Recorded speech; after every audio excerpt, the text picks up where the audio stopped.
Seja bem-vindo, bem-vinda a mais um episódio do Repercuta Podcast. Eu sou Jário Tavares e eu estou muito feliz, bastante feliz de conseguir colocar em prática as ideias e também realizar, né, aqueles objetivos. Esse é um deles, eu estou aqui falando isso porque esse é o episódio 180 do Repercuta Podcast, especial. E nada melhor do que estar com um cara, uma das lendas pernambucanas da bateria, Gilmar Bola 8. Ele que é a minha próxima vítima aqui no Repercuta Podcast. Aceitou e agora a gente vai trocar essa ideia. Gilmar, prazerzão, bem-vindo. Prazer é meu.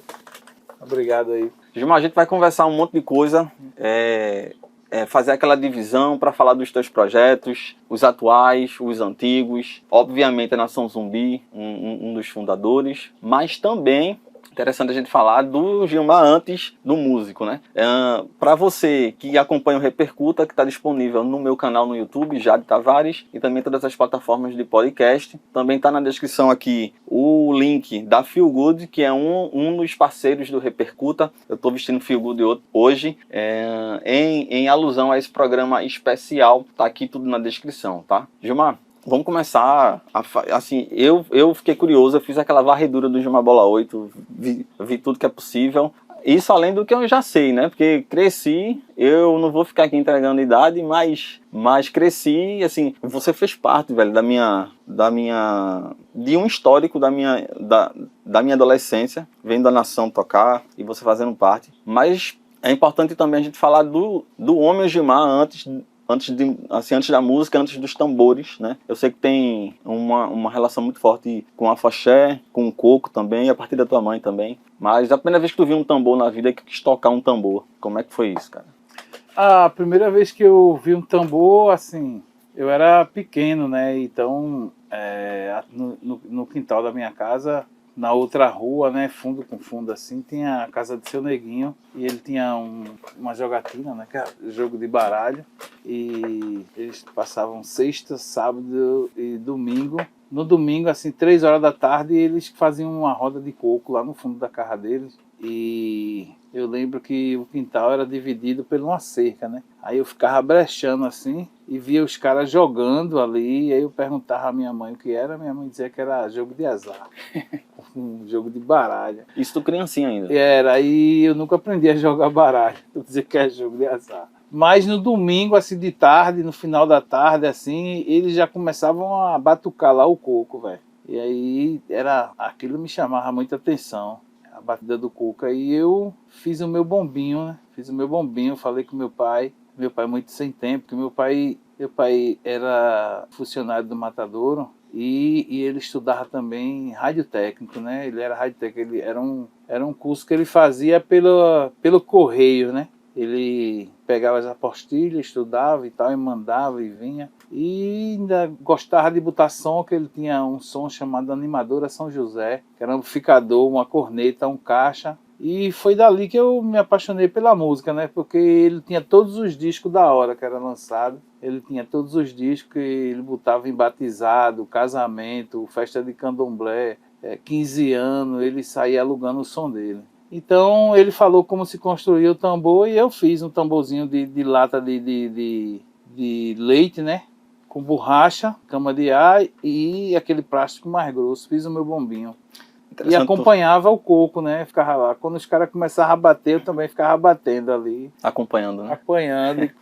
Aí eu já grande, assim, a gente já começou a andar no bairro e tal. E um dia, quando eu voltei da escola, aí eu parei na janela assim, do candomblé, eu fiquei escutando ali. E eu lembro que quando terminou o toque lá, acho que era de Jurema, e os caras começaram a tocar coco, aí eu disse, isso aí é coco e tal. E aí fiquei batendo lá no Elu e tal. Aí os caras, isso é Gilmar sabe. Eu disse, é coco, pô, isso é coco, lá em casa tem coco.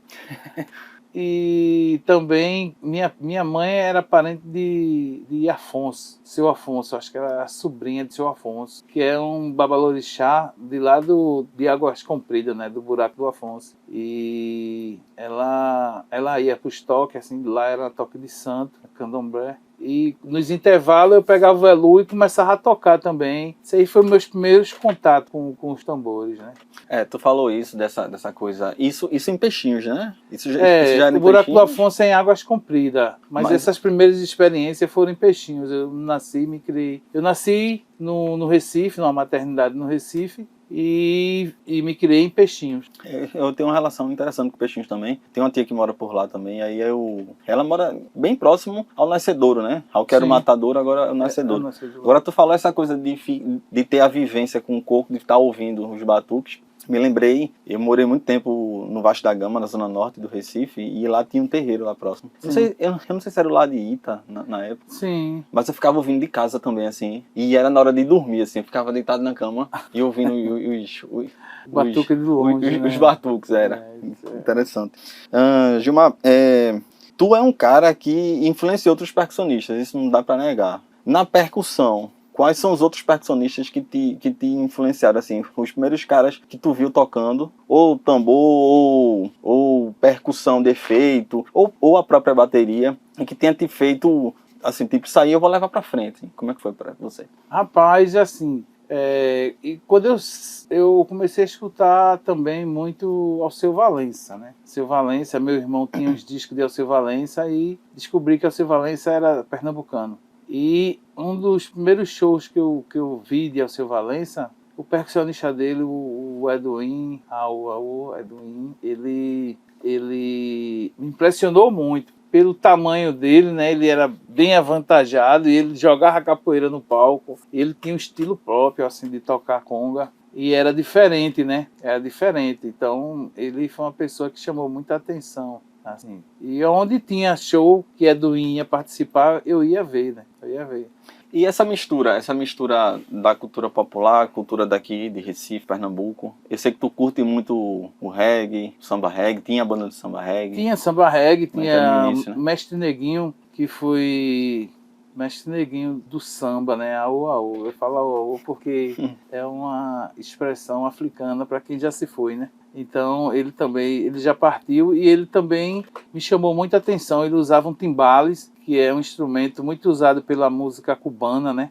Pela música caribenha. E ele usava no samba reggae, né? Então aquilo também chamava muito a minha atenção, era bem diferente na época. E ele também foi uma das pessoas que me influenciou muito assim com música. Os ritmos que ele botava no Olodum e foi isso. Eu não posso deixar passar essa coisa que eu achei muito interessante. Eu já te vi falando sobre isso, porque essa descoberta do Gilmar, músico, percussionista, ela vem também junto com a descoberta do Gilmar, homem negro, né? Sim, isso é muito interessante. Eu queria que tu falasse um pouco disso, Gilmar, porque não tem só assim, como é que eu vou dizer, aquela função de arte, né? Isso, é uma coisa que tem ancestralidade. A gente descobriu o afoxé e o afoxé tinha muito dessas coisas de falar que o negro era bonito, que ser negro é cultura, que o negro tem o seu passado, que o negro veio da África. Então, quando eu comecei a curtir a música,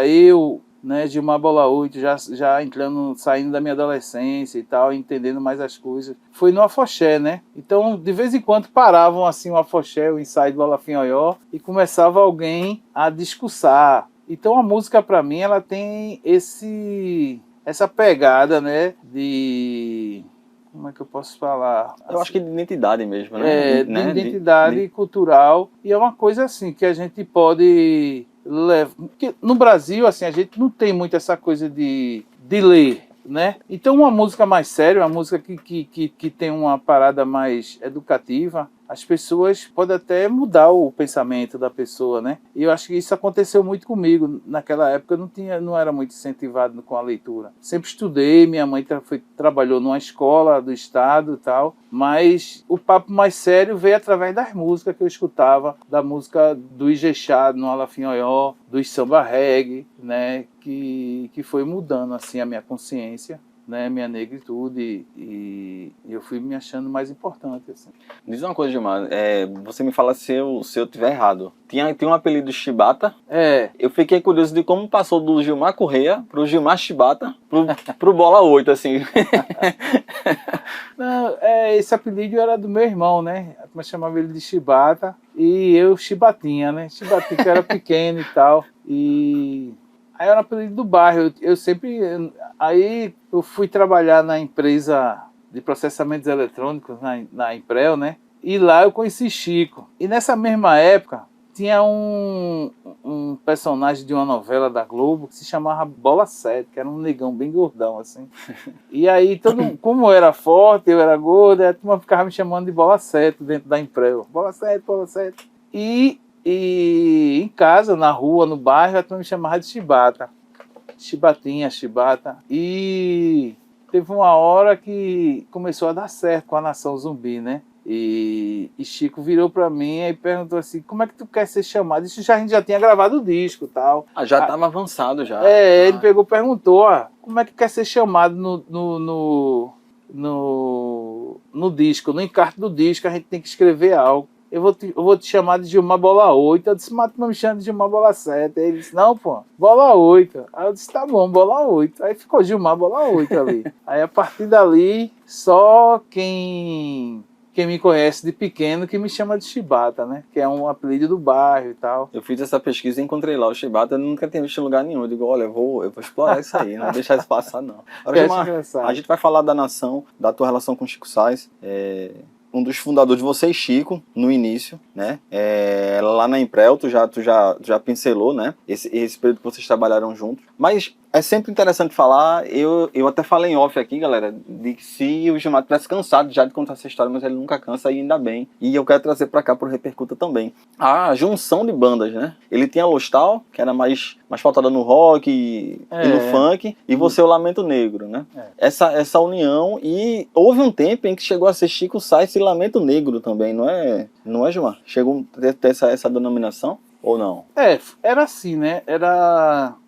Eu levei Chico no Daruê Malungo, tal. O Chico cantou, gostou, começou a frequentar o Daruê Malungo, levou o guitarrista também ficou muito entusiasmado com o que aconteceu lá, né? E Chico, sempre que fazia um show com o Lostal, ele queria colocar a percussão do Lamento Negro no show. Então ele chamava, ele dizia, Gilmar, amanhã vai ter um show, e arruma uns meninos lá pra tocar lá no show com a gente. Aí eu falava pra ele, a gente arruma, depois do ensaio a gente vai ensaiar de noite, porque de manhã a gente ensaiava no Daruê, que era no Chão de Estrela, e no sábado à noite a gente ensaiava em Peixinhos. Aí eu disse, a gente vai ensaiar 9 horas, a gente tá acabando o ensaio, tu pinta lá, a gente vai pro show. Aí ele chegava lá, aí eu recrutava uma galera assim, vamos lá, vamos, aí a gente ia. Mas nunca subimos no palco, assim, Chico Sainz e Lamento Negro. Não chegou a ser nessa formação? Não, era sempre o Lamento Negro participar do show do Lostal, né?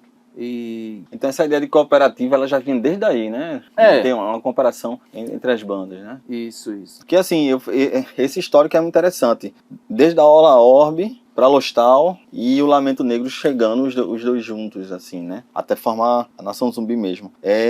Uma curiosidade, Gilmar, nessa época, como é que Recife era para tocar, meu irmão? Recife, Olinda e região metropolitana. Tinha muito. Como é que era o cenário? Era pequeno, né? Era pequeno. Eu acho que é parecido com hoje. Eu fiquei com isso na cabeça aqui. Porque Voltou para isso. Voltou para isso, porque naquela época tinha o pessoal de Olinda, que era mais ligado ao afro mesmo, ao coco, né?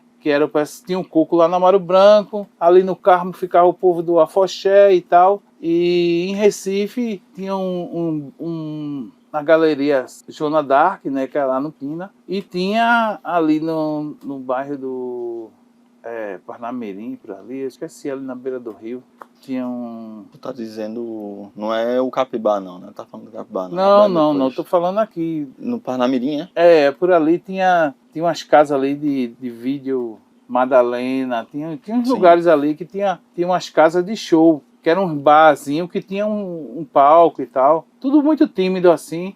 E a gente sempre tocava lá com o Lostal, né? Participava do show do Lostal. Tinha uma casa, parece que chamava Som das Águas, que era assim na beira do Rio Capibaribe também. E era tudo muito tímido, né? Aí quando começou esse boom do movimento Mangue Beat, quem botou esse nome foi a mídia, né? Porque Chico gostava mais de ser uma cooperativa, né? Era a cooperativa das 3 bandas, assim. Era Lamento Negro, Mundo Livre e Lostal. E depois veio a virar Nação Zumbi, Lamento Negro. E Lostal veio virar Nação Zumbi. Viria desses 2 lados, no caso, eu penso assim, Chico, Lúcio, Dengue, você gira e toca, faz essa... Canhoto. E Canhoto, fazendo essa Só que do lado de cá, do Lamento Negro, é quem tava na hora ali, sabe? Assim, quem tava à disposição de ir com a gente. Você quer ir, você quer ir, você quer ir. Aí chegou uma hora que começou a ficar muito sério assim a coisa, e Chico começou a ensaiar. Disse, não vou mais participar do Lostal. Vamos formar uma formação aqui e Gilmar, escolhe umas pessoas que saibam tocar mesmo, assim, que esteja com a gente. Aí eu peguei, chamei Canhoto, Maia, gira e toca. E aí teve uma discussão de Maia e acho que foi da mãe de Maia, com o Lúcio Maia. E Maia saiu da banda. Maia saiu da banda ali. Jorge só vem depois, seria isso? O Jorge é o... Para compor a terceira, né? A trinca de tambores, né? Mas eu não lembro. Eu fiquei pensando aqui agora, só faltou o encaixe de Jorge aí, né? No que a gente conhece. A gente fala. Aí a gente começou a ensaiar e Chico um dia disse, olha, chama Jorge, que Jorge está desempregado. Ele parece que Jorge trabalhava na Vasta. Sim. Aí eu acho que ele está sem fazer nada, chama ele, vai buscar ele, chama ele na casa dele. Naquela época não existia celular, né? Existia ramal. Existia um velho ramal assim nas casas. E eu acho que na casa de Jorge tinha um ramal também. Mas eu lembro de ter ido lá nesse dia, eu não sei se Chico foi. Se foi Lúcio, eu e Chico, na casa dele, convidar ele para fazer parte da banda. E eu lembro de Chico dizer assim, tem macarrão aí? Que ele morava só. Tem macarrão aí, Jorge? Tem macarrão aí? Aí ele disse que tinha. Tal. Chico, não, pô, tô brincando, eu vou almoçar, eu vou na casa de mãe que almoçar. Aí de lá a gente foi pra casa da mãe de Chico e tinha feijão preto, ó. Eu lembro daquele dia assim. Aí ela disse, eu fiz feijão preto, meu filho. Aí a gente sentou lá e começou a comer e tal. Bateu o sarro com a gente, né? Bateu um grande sarro de feijão preto. Outra coisa, Jamal, que eu queria que tu falasse, que tu tem essa veia, que eu vou falar mais um pouco disso mais na frente, pra gente detalhar, mas a tua veia ativista mesmo, assim, de ser ligado a projetos sociais, porque desde o início, desde o Lamento Negro, tem aquela relação com o Naná, né? Que vocês tinha um projeto junto com ele, e ele depois, ele se ausentou, não foi? Precisou se ausentar. Aí Chico já tinha partido, a gente já estava com um movimento dentro do Nascedouro, e ele quis fazer alguma coisa no Nascedouro, assim, que ele sempre ia lá, mas ele ia lá para trabalhar com o Agê Molê, né, que é um balé afro que existia em Peixinho, que ensaiava lá no Nascedouro, ele sempre ia lá. E ele quis fazer o batucafo, que era um batuque lá, e aí ele me chamou para eu recrutar uma galera e tal. E quando foi no dia de fazer isso, na semana, ele adoeceu, ele teve a primeira queda dele, assim, de saúde. Isso é mais recente, no caso, né, Gilmar? Isso o Chico já tinha ido embora, né? Entendi. E ficou lá a interrogação, né? Aí depois ele melhorou e disse que ia fazer só que eu tomasse conta aqui, que ele ia fazer só a abertura do carnaval. Sim. E aí a gente fez, né, mas sem recurso nenhum, a gente fez um batuque lá. E dali foi que surgiu o Combo X, né? Que aí eu fiquei trabalhando só o Combo X com percussão, né? Que era combo percussivo. Isso, a gente vai chegar nisso aí, vai chegar no Combo X. Sim. Mais na frente, interessante. Gilmar, tu estava no contexto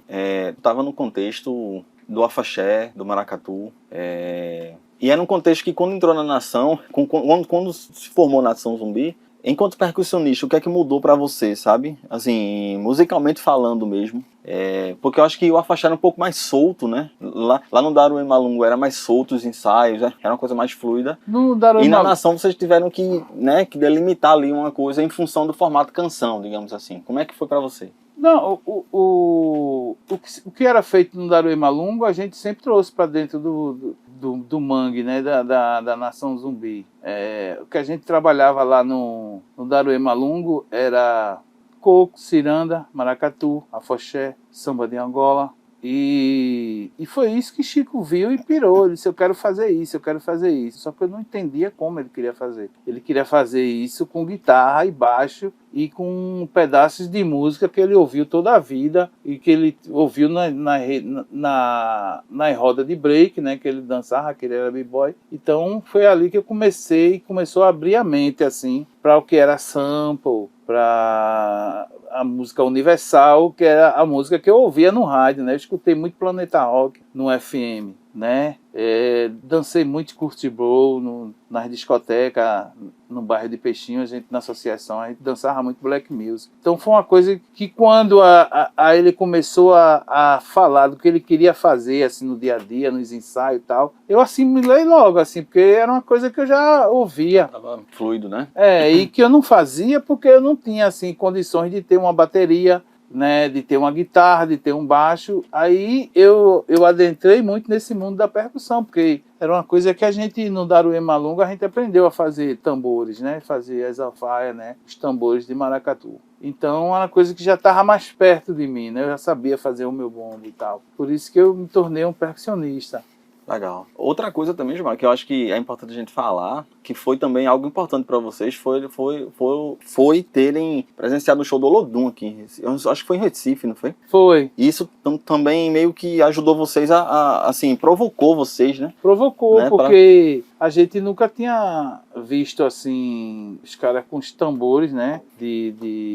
Os tambores de samba, né? Aquela coisa de samba, fazendo um groove diferente, né? E a gente tava saindo da adolescência e tudo chamava a atenção da gente, né? Pô, a gente pode fazer isso também, pô. Isso é com tambores e tal. A gente era da capoeira, do Daruê Malungo e tal. E no instante a gente formou uma banda. A gente primeiro formou um afoxé, né? O Lamento Negro primeiro foi um afoxé. Só que o afoxé a gente tinha que ter um santo para tomar conta e tal. Tudo aquilo ali, a religiosidade, né?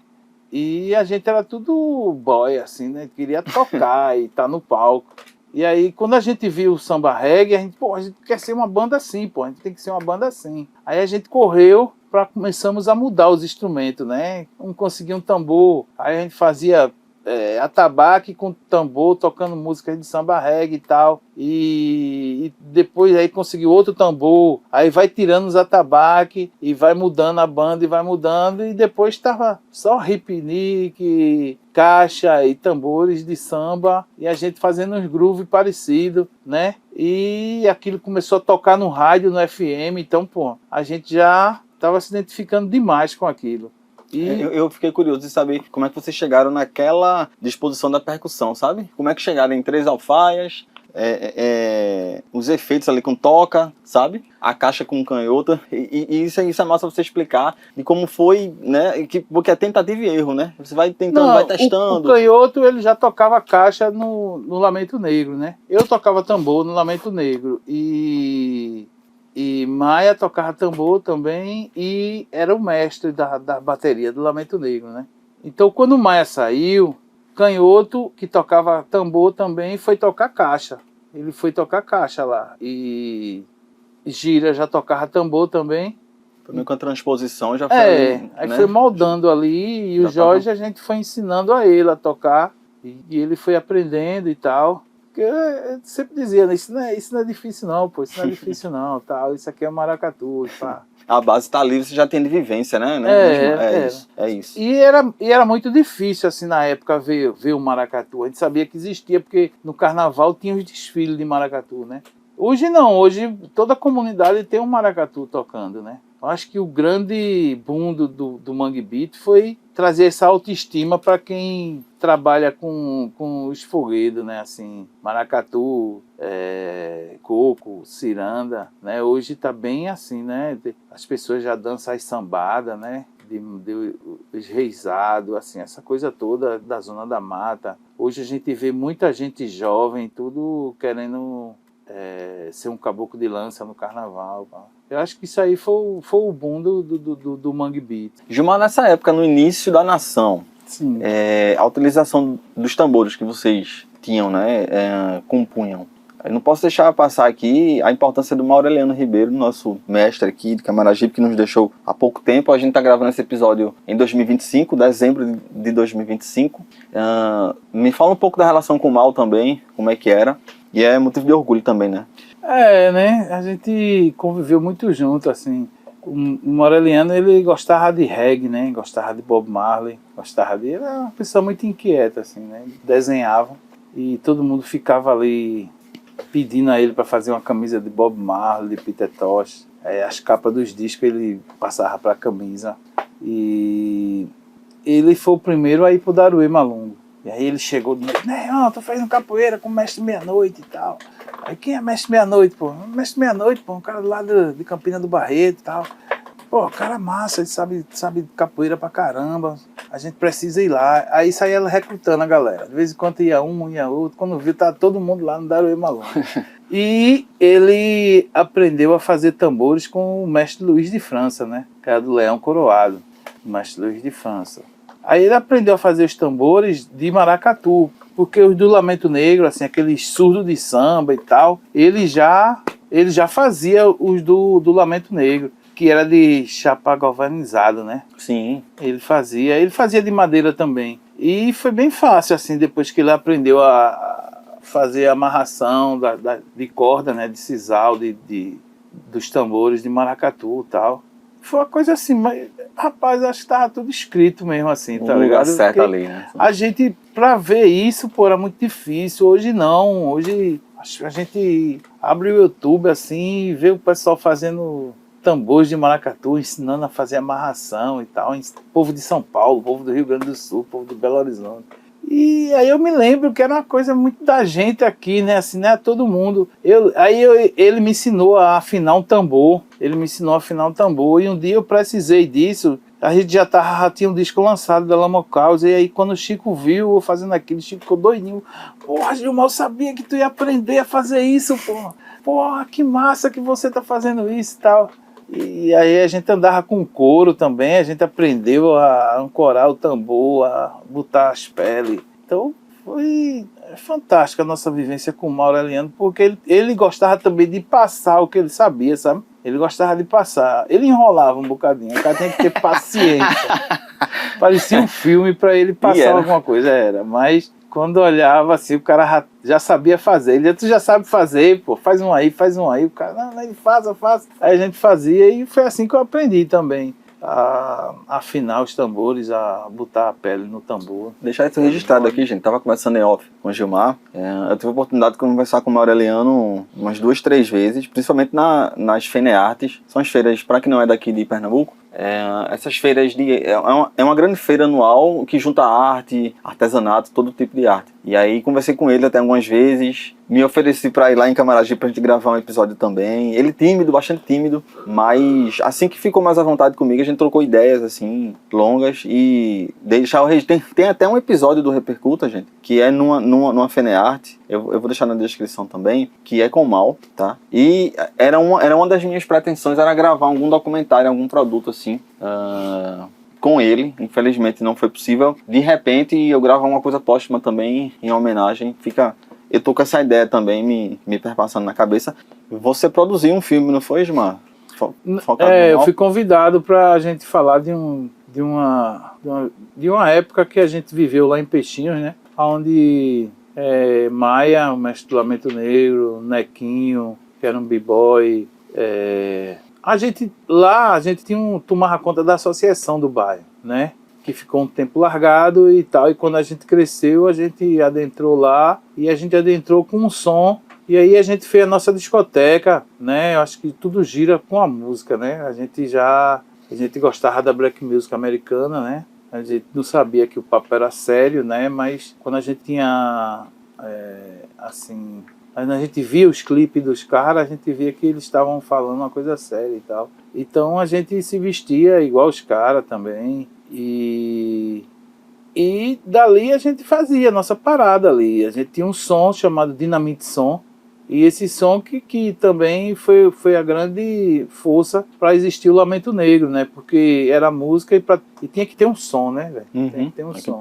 Então a gente tinha esse som, que era Dinamite Som, e tinha o som do Daruê Malungo. Por isso que a gente ia no Daruê Malungo ensaiar, né? E era uma troca, né? A gente usava o som deles para ensaiar o Lamento Negro e fazia a música para acontecer o balé do Daruê Malungo, né? Que eles tinham um balé lá. Aí a gente tocava para eles e depois que de manhã logo cedo começava com capoeira, aí depois entrava o balé e depois era o Lamento Negro. E aí quem estava no balé, quem estava na capoeira, uns iam para uma horta, outros iam fazer a comida, e aí o Lamento Negro ficava ali ensaiando até meio-dia, né? Aí de noite a gente ensaiava à noite lá em Peixinhos, com o som da Dinamite Som. Importante, né? Era, no domingo a Dinamite Som botava na associação, né? Aí a gente tava lá, aí lá na Dinamite Som era só música mecânica e era black music, e ali tinha tudo, né? Que era o multicultural, né? Tinha os brega românticos, e tinha forró, e tinha uma parte de música balada, e no começo era black music, e no final da balada, no domingo, também era black music. Massa. E era o auge da festa. Gilmar, shows aqui em Recife memoráveis antes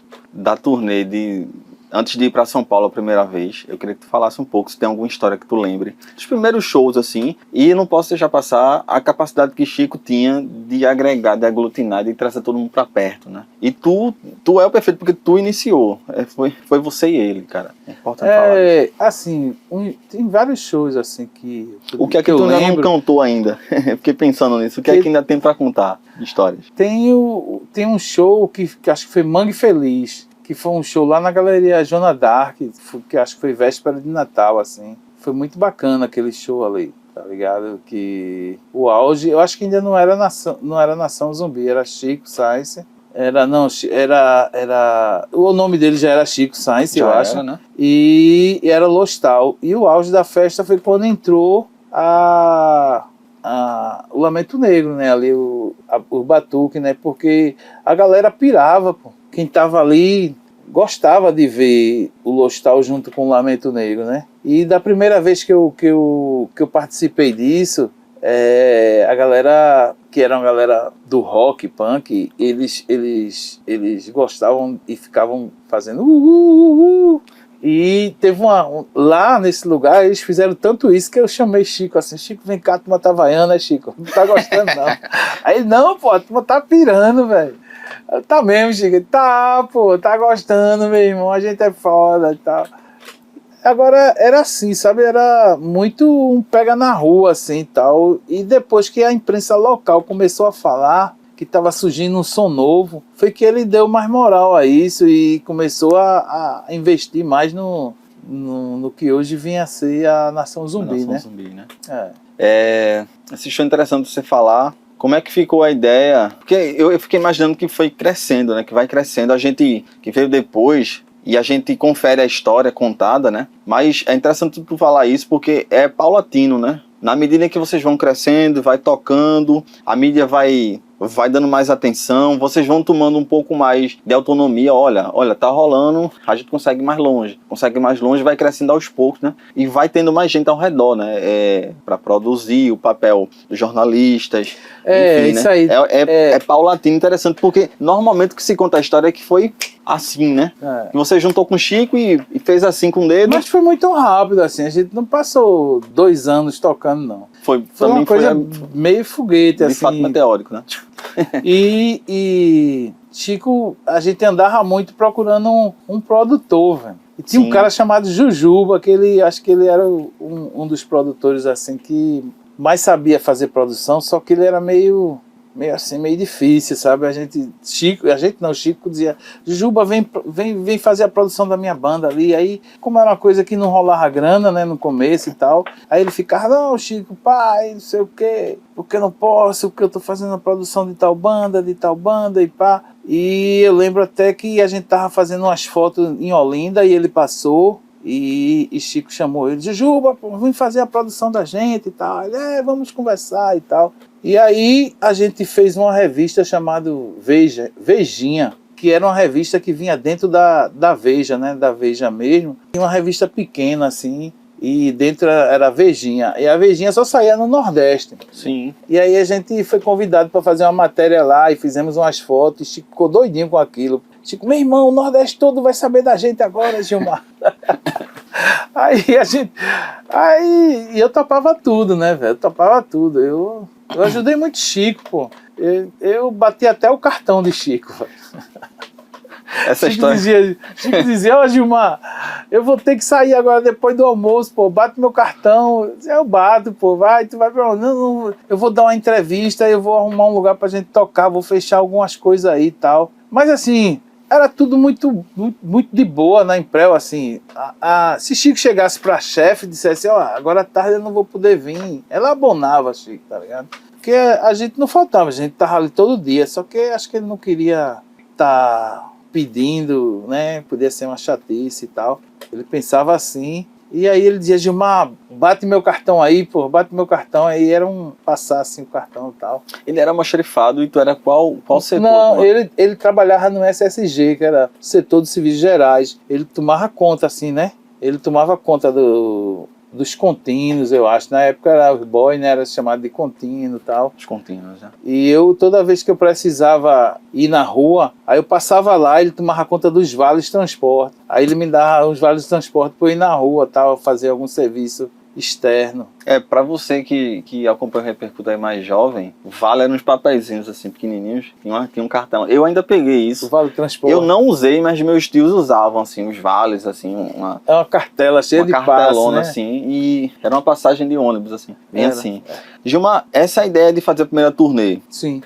que foi no Rio, né? Foi São Paulo e Rio, não foi? Não. Vocês fizeram por conta. Uma turnê... Não, acho que a gente teve ajuda do governo, assim. Porque eu acho interessante, como você já viu você contando, você e Chico, vocês tiraram férias e foram. Não foi? Foi. A gente tirou férias e a gente foi para São Paulo e quando voltou passou para Belo Horizonte. Porque a gente tinha um projeto 6,5 aqui e teve uma senhora na época ela era da idade da gente, né? Ela veio abrir uma grife aqui no Marketplace em Piedade e ela estava aqui e ela viu um show da gente. A gente foi abrir para Ivan Lins, né? Ivan Lins, né? Mineiro, né? Sim, Ivan. E a gente foi abrir para ele, já era Chico Sainz e Nação Zumbi já, né? Então a gente tocou antes dele e ela ficou muito impressionada com aquele batuque que ela viu.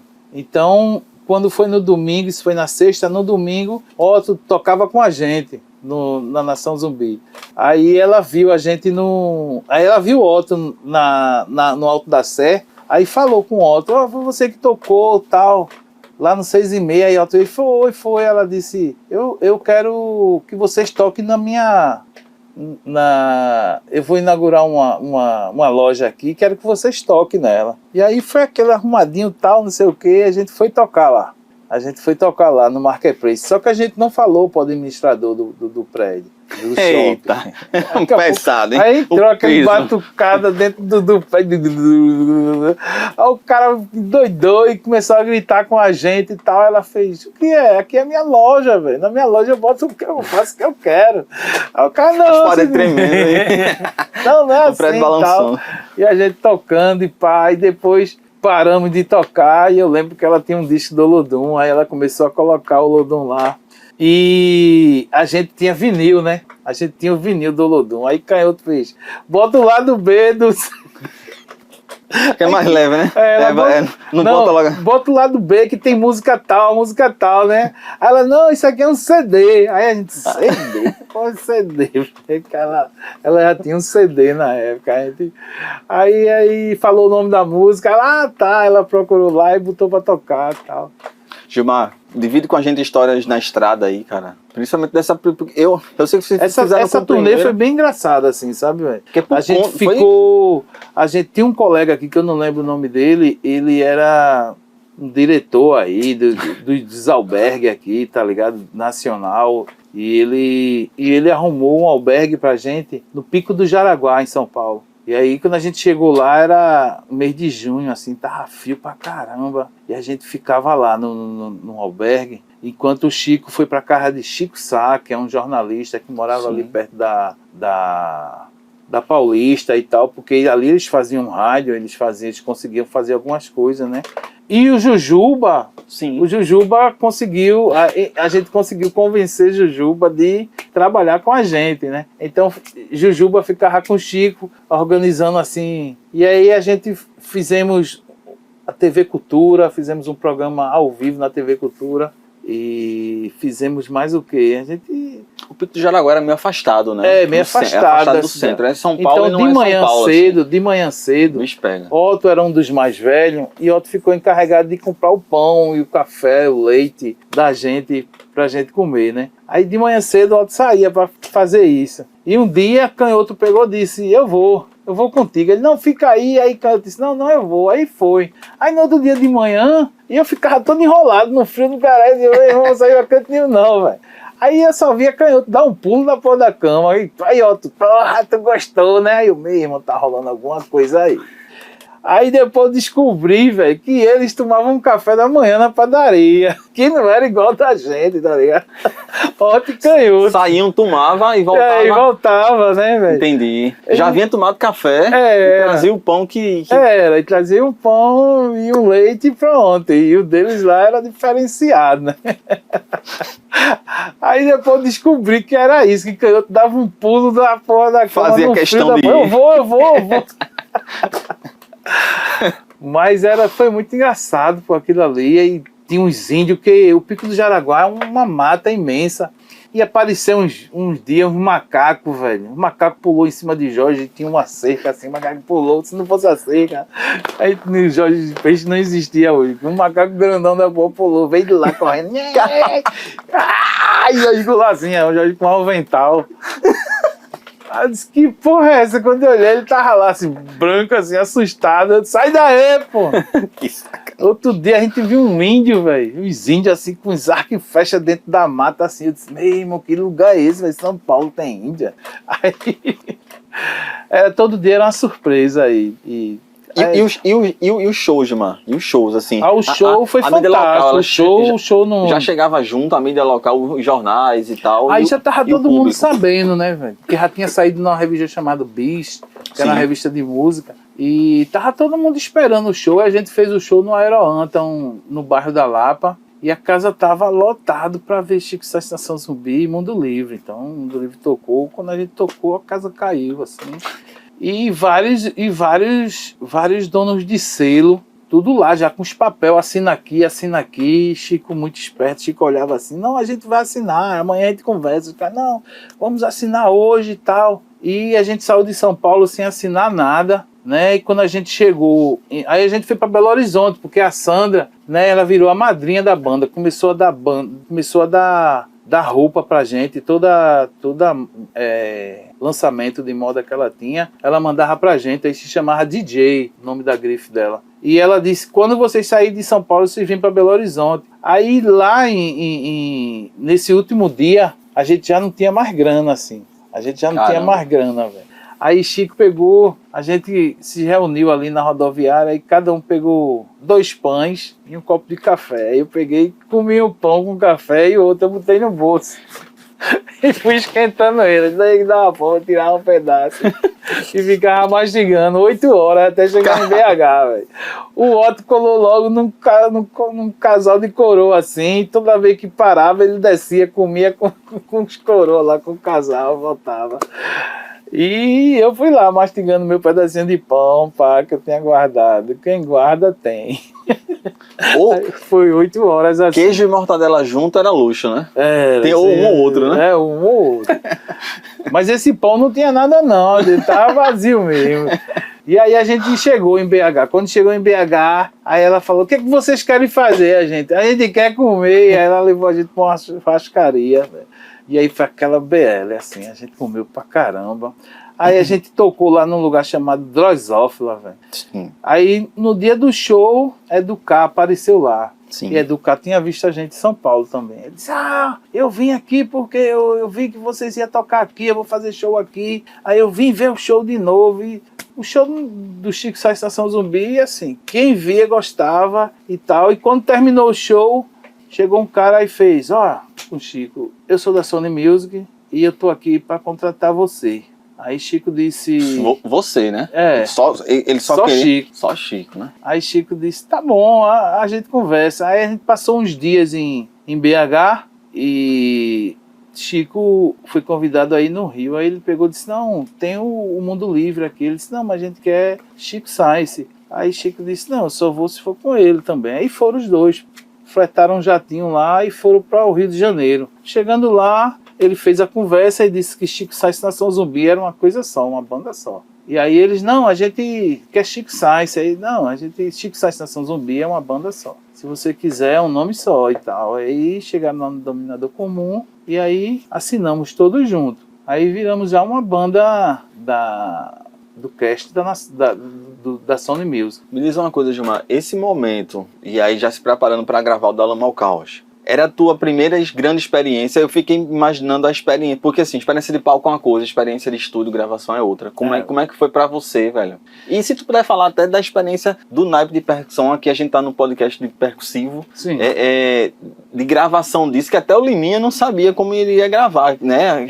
Os tambores. Como é que foi a experiência? A gente já tinha feito algumas demos, né? Algumas experiências em estúdios pequenos. Tal, e depois fizemos um num DBX, DB3, ou era DB3X, que era um estúdio que existia ali na João de Barro, ali tinha um estúdio ali, e a gente fez ali, era o maior estúdio que a gente tinha participado, e participou do Lamento Negro, participou do Hostal e participou do Mundo Livre. Então a gente já tinha uma experiênciazinha assim, aí a Sony Music pediu uma demo para mostrar para o cara que vinha a ser o produtor do disco. Essa demo, tu lembra que música já tinham ali?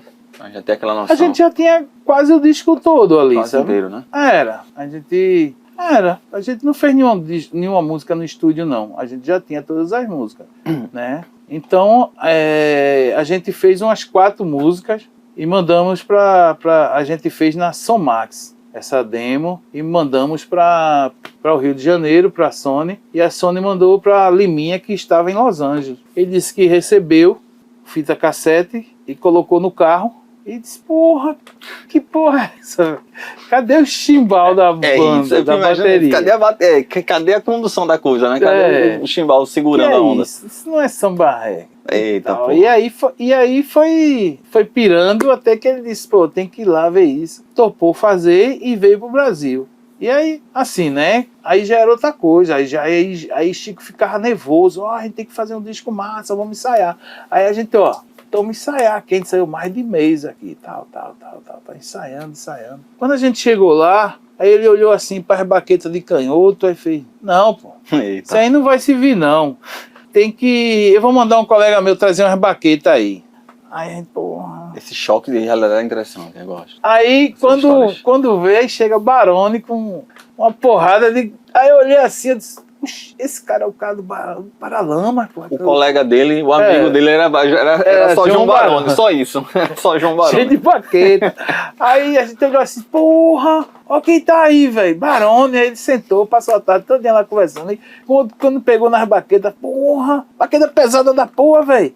E aí a gente foi aprendendo ali e tal, e os tambores tem que tocar mais junto, não tem que tocar muito trilhado, e lá vai, e pá. E ali já foi um aprendizado, né? E eu trago esse aprendizado até hoje comigo, assim, de como gravar, né? E eu lembro que o som não estava chegando, eu tinha visto um show do Olodum que eles tinham umas ambiências assim e tal. Aí eu disse, bota o microfone assim, mais em cima, eu nem sabia que se chamava ambiência, né? E botaram, e quando botou, chegou a sonoridade. Pá, aí Chico, é essa a sonoridade que eu quero nos tambores.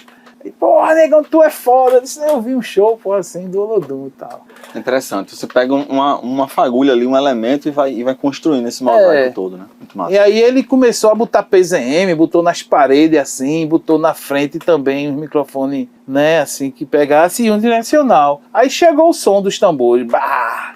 Aí, porra, é isso. Aí a gente começou a gravar e tal. Eu acho que uma das músicas que a gente fez foi Monólogo ao Pé do Ouvido. A gente fez no estúdio, assim.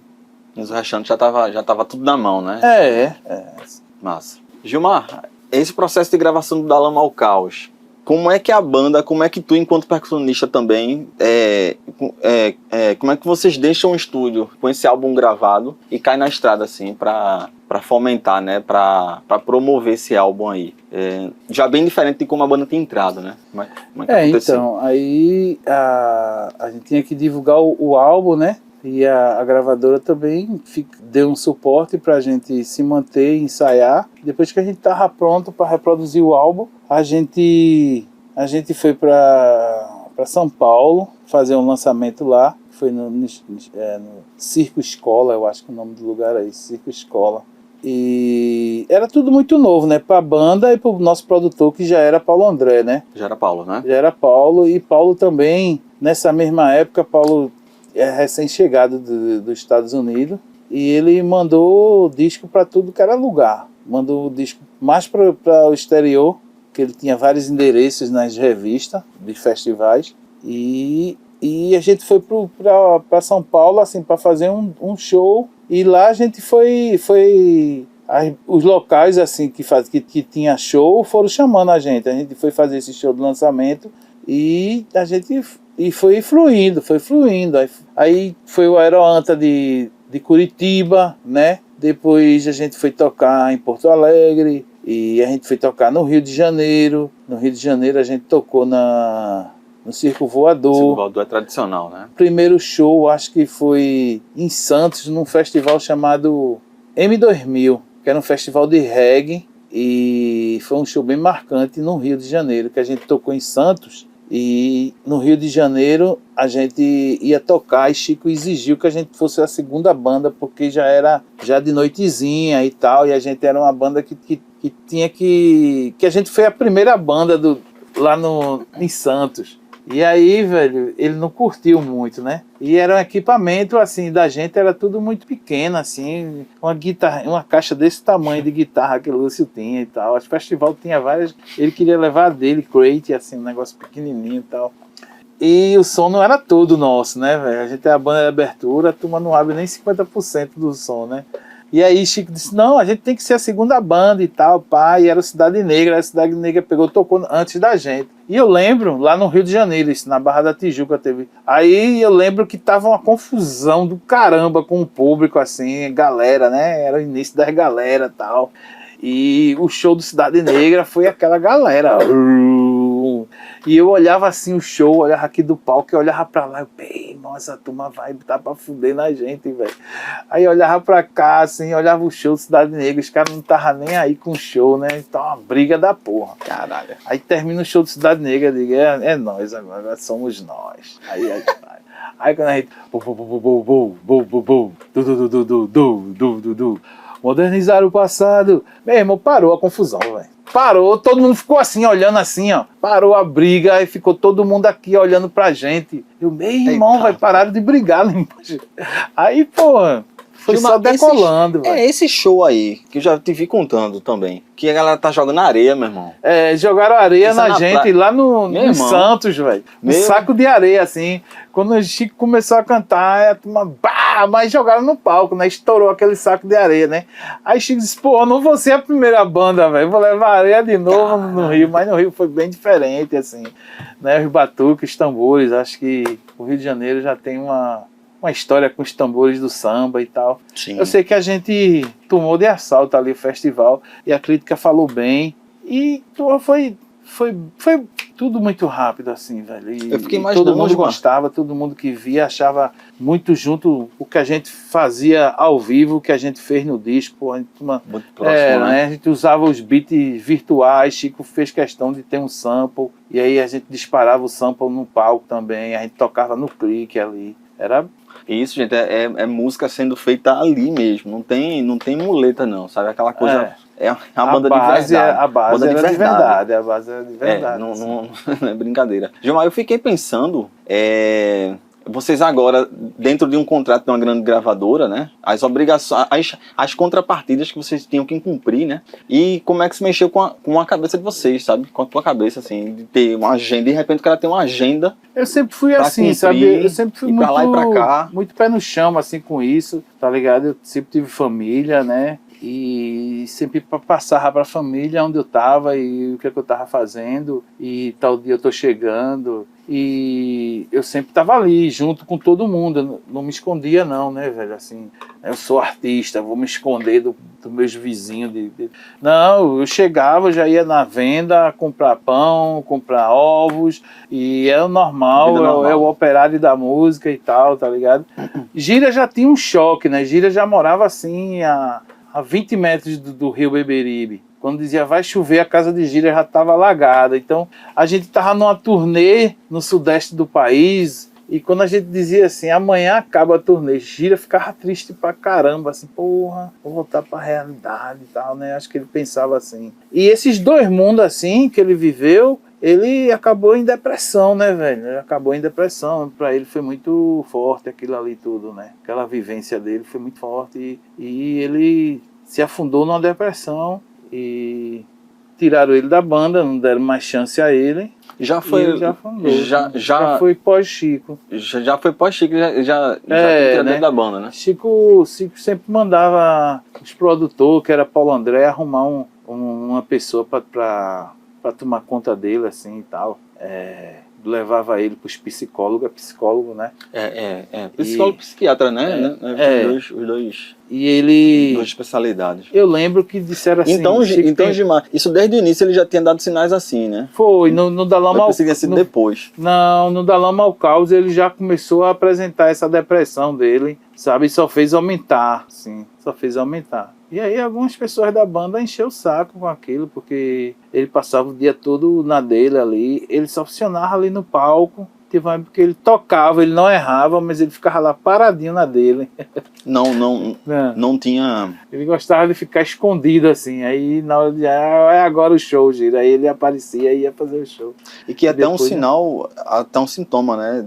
De estar passando por depressão, esse isolamento, né? O cara fica na cama, muitas vezes o cara fica na cama, não levanta, fica lá. Acho que tu era mais próximo, né, João? Mais próximo dele, né? Que é até uma forma muito triste como ele se despediu da gente. Assim, eu já tive falando sobre, e de como, assim, como se fosse, assim, velho, foi bem indigente, assim, tem animal, né, que tem mais atenção, assim, né? Bem pesado. Agora a Gira participa do Afro Ciberdelia. Já Canhoto tinha saído. Como é que se deu essa entrada de Pupilo depois? É porque era uma banda de 5 pessoas, né? Assim, uma banda não, era uma bateria de 5 pessoas, né? 3 tambores, uma caixa e um percussionista. Então todo mundo tinha que pensar igual para não cair o andamento, né? Então as pessoas achavam que Canhoto atrasava muito e tal. E chegou um dia que fizeram uma reunião e tiraram o Canhoto, né? Bem parecido comigo, assim. Só que Canhoto ainda teve esse motivo que e eu até hoje eu procuro saber o motivo que me tiraram da banda. E eu desconheço, né? Eu desconheço, assim. Isso que eu vou te perguntar mais na frente. Agora, Gilmar, vê só, como é que era o Gilmar, percussionista do Da Lama ao Caos, pro Gilmar, percussionista que chegou no Afro Ciberdelia? O que é que teve de diferente?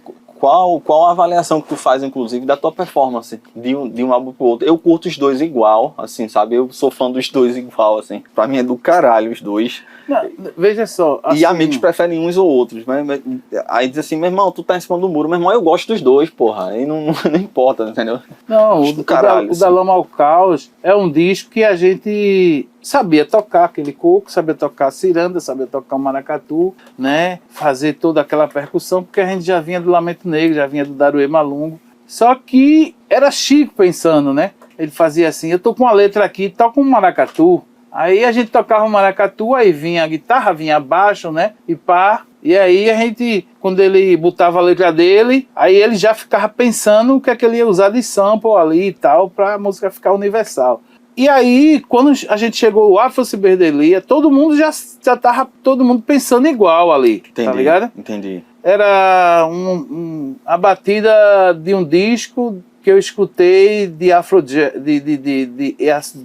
jazz. Sim. Que eu, porra, gostei. Isso aqui eu posso trazer pro tambor, esse bumbo aqui da bateria, eu posso trazer pro tambor, botar uma batida de maracatu, junto com essa daqui, né, da MPC, e vai virar uma música nova do Chico Sá Estação Zumbi. Aí foi mais ou menos isso. É um cara... A gente... uma função de mais compositor. Tu seria mais compositor no Afro Ciberdelia do que no Da Lama ao Caos, digamos assim, Gilmar, né? Sim. Tu já tava mais... Todos nós, né? Porque a gente já sabia. Chico teve uma época que ele faltava muito ensaio, né? Do Afro Ciberdelia, assim. Ele ficava mais na dele, escrevendo, e a gente, todo dia, de segunda a sexta, a gente se encontrava para tocar, lá na Casa do Lúcio. Então, eu escutava uma música aqui, eu posso botar um tambor aí. Aí, quando chegava lá na Casa de Lúcio, a gente ia tocar, eu já fazia a batida aqui, pá. Aí todo mundo pensava, porra, é massa essa batida. Aí vinha junto a bateria, né, a percussão, assim, que é os tambores, junto com o percussionista, a gente vinha, aí surgia uma linha de baixo, uma guitarra, grava. Aí quando ele chegava, dizia, Chico, a gente fez uma bateria. Eles ficavam todos como irmão, esse próximo disco tem que ser foda, velho. Tá todo mundo comentando, como quer ver o disco foda. A gente, não, pô.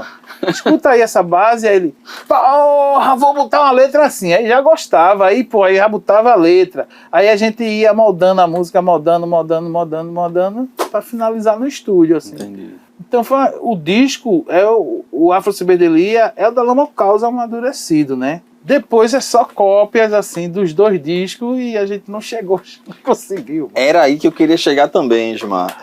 Nos álbuns pós-Chico. Assim. Nos álbuns pós-Chico. Qual a avaliação que tu faz dos álbuns pós-Chico? Eu também curto pra caralho, tá ligado?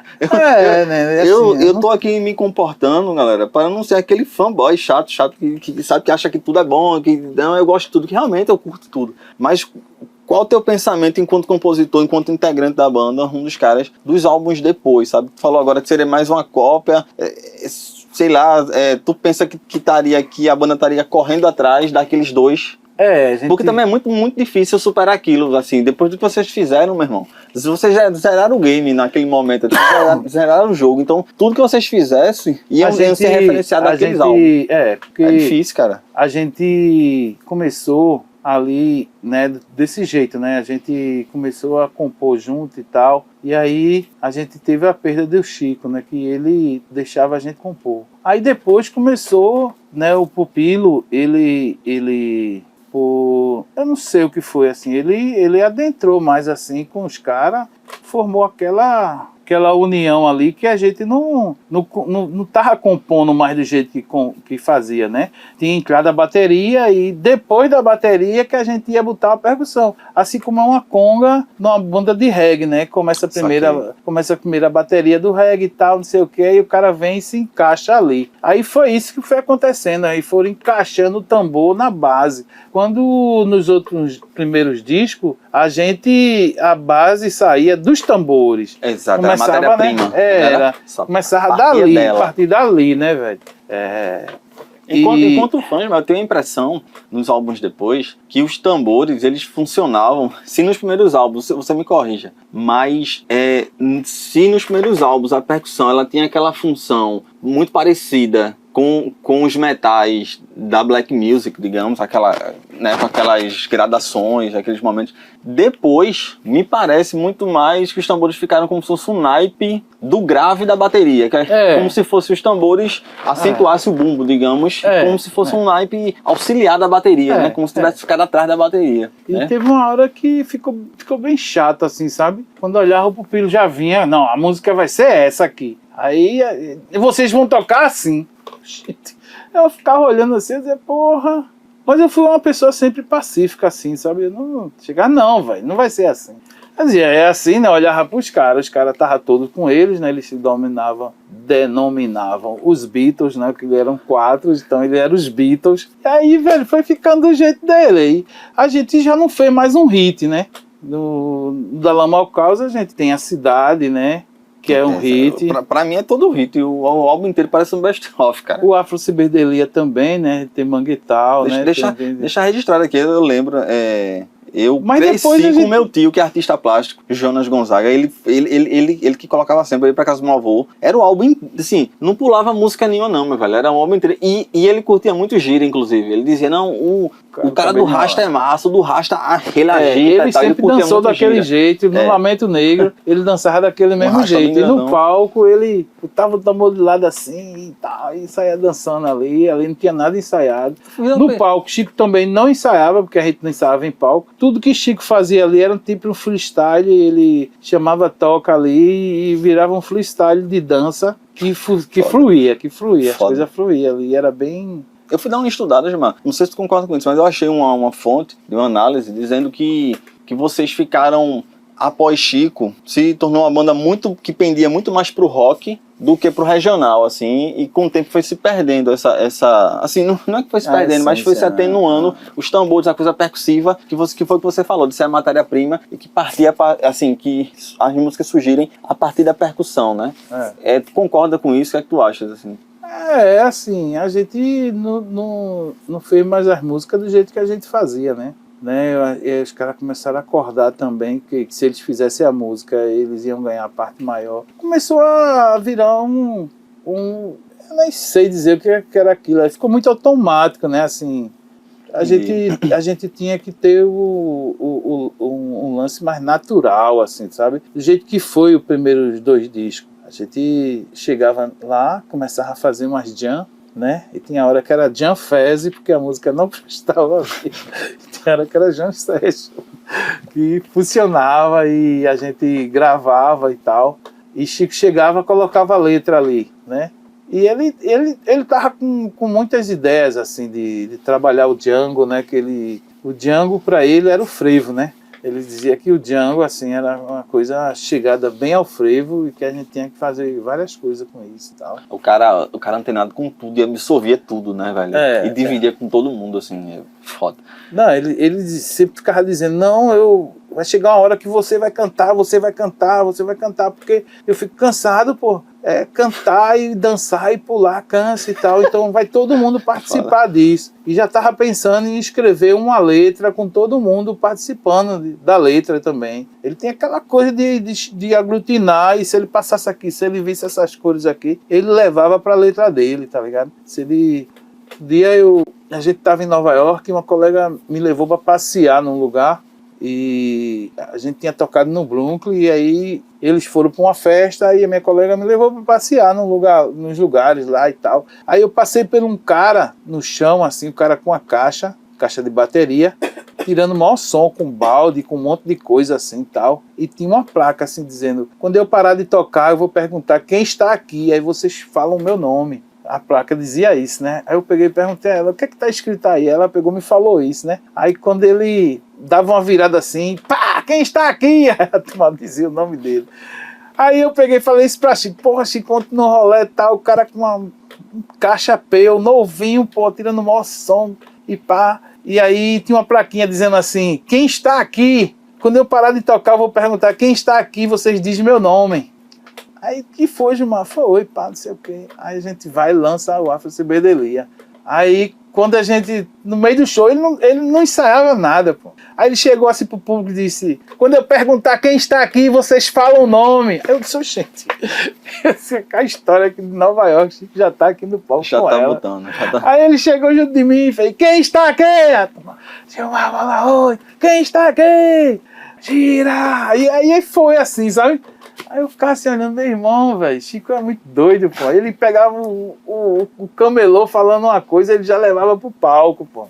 Gilmar, me diz uma coisa, Bélgica, Alemanha, Suíça, né? França, Dinamarca. Histórias lá fora. E como é que vocês eram vistos, assim, a partir, né, assim, não era cópia de nada, não era puro rock, digamos, assim, como é que vocês eram vistos, e não enquanto regional, mas enquanto nacional, meu irmão, enquanto música nacional brasileira, digamos assim, não era, era uma época algo que né, regional. A música da Bahia sempre foi grande na Europa, né, velho? Então tudo que vinha do Brasil tinha que ser parecido, assim, com samba reggae, com axé music. E Esperavam isso de vocês? Esperavam isso e tal, e vi os tambores lá, e pá. E aí quando a gente começava a tocar, né, a mulherada que tava lá, brasileira, né, que começava a tomar um impacto assim, e os esposos dela começavam a pirar, velho. Os gringos começavam a pirar, e assim, vice-versa, né? Se o cara fosse casado com uma brasileira, ela tomava aquele impacto assim, que não era uma coisa meio suave, era uma coisa mais distorsiva, e o esposo dela começava a pirar, a pular, a gente via isso. E do mesmo jeito, assim, quando era um brasileiro que estava lá, a esposa dele é quem gostava da parada. Sim. Ficava assim, porra, que coisa é essa e tal. E foi assim, né? Foi assim. A gente chegava num lugar, eu lembro que a gente foi numa festa num coffee shop como é aquele lugar que tem um coffee shop que é liberado maconha? É Amsterdã. Holanda? Holanda, né? É em Amsterdã. Países Baixos, né? Aí o cara pegou, botou... De noite, o cara pegou, começou a discotecar e botou a música da gente, né? Botou a cidade. Aí os brasileiros ficaram tudo assim, olhando assim... E já os gringos, pá, que música massa, pá, não sei o quê. E ele falava, é eles ali. Aí eu, porra, tô fudido agora pra falar com esses caras. Quem está aqui é eles. E aí, velho, a turma pirava, os gringos começaram a pirar, velho. A gente foi tocar no Summer Stage em Nova York. Summer Stage, né? Aí a gente tocou em Nova York e foi pra... Fizeram Miami também, não foi? Foi pra Miami. E quando a gente tava em Miami, o pessoal do JVC Jazz Festival chamou já a gente para tocar, e a gente não entrou nem no cartaz, no cartaz do festival. Eles chamaram a gente, viram a gente lá no Central Park e já chamaram a gente para tocar aqui, velho. E era assim, todo mundo que via ia pirando, ia gostando, ia chamando, e a gente ia participando e se divertindo. Via alguma diferença do público americano para o público europeu? Algum país na Europa que tenha sido mais caloroso? Algo tenha marcado? Não, na Europa vários países, assim, né? Na Europa é assim, vai todo mundo para a Europa, assim, você que tá bombando no mundo, você toca na Europa no verão. E você que ninguém conhece, toca na Europa no verão também. Porque eu acho que a galera lá tem o inverno tão assim rigoroso que quando faz o sol, mas quer sair. Não importa quem esteja na rua, né? E quer ver. E tem os críticos de música também, que tá ligado, que vai tocar agora Nação Zumbi, Chico Science Nação Zumbi, que é foda e que eu quero ver. E também tem a galera que passa assim no palco, olha assim, porra, que massa, como é isso? Aí fica lá vendo.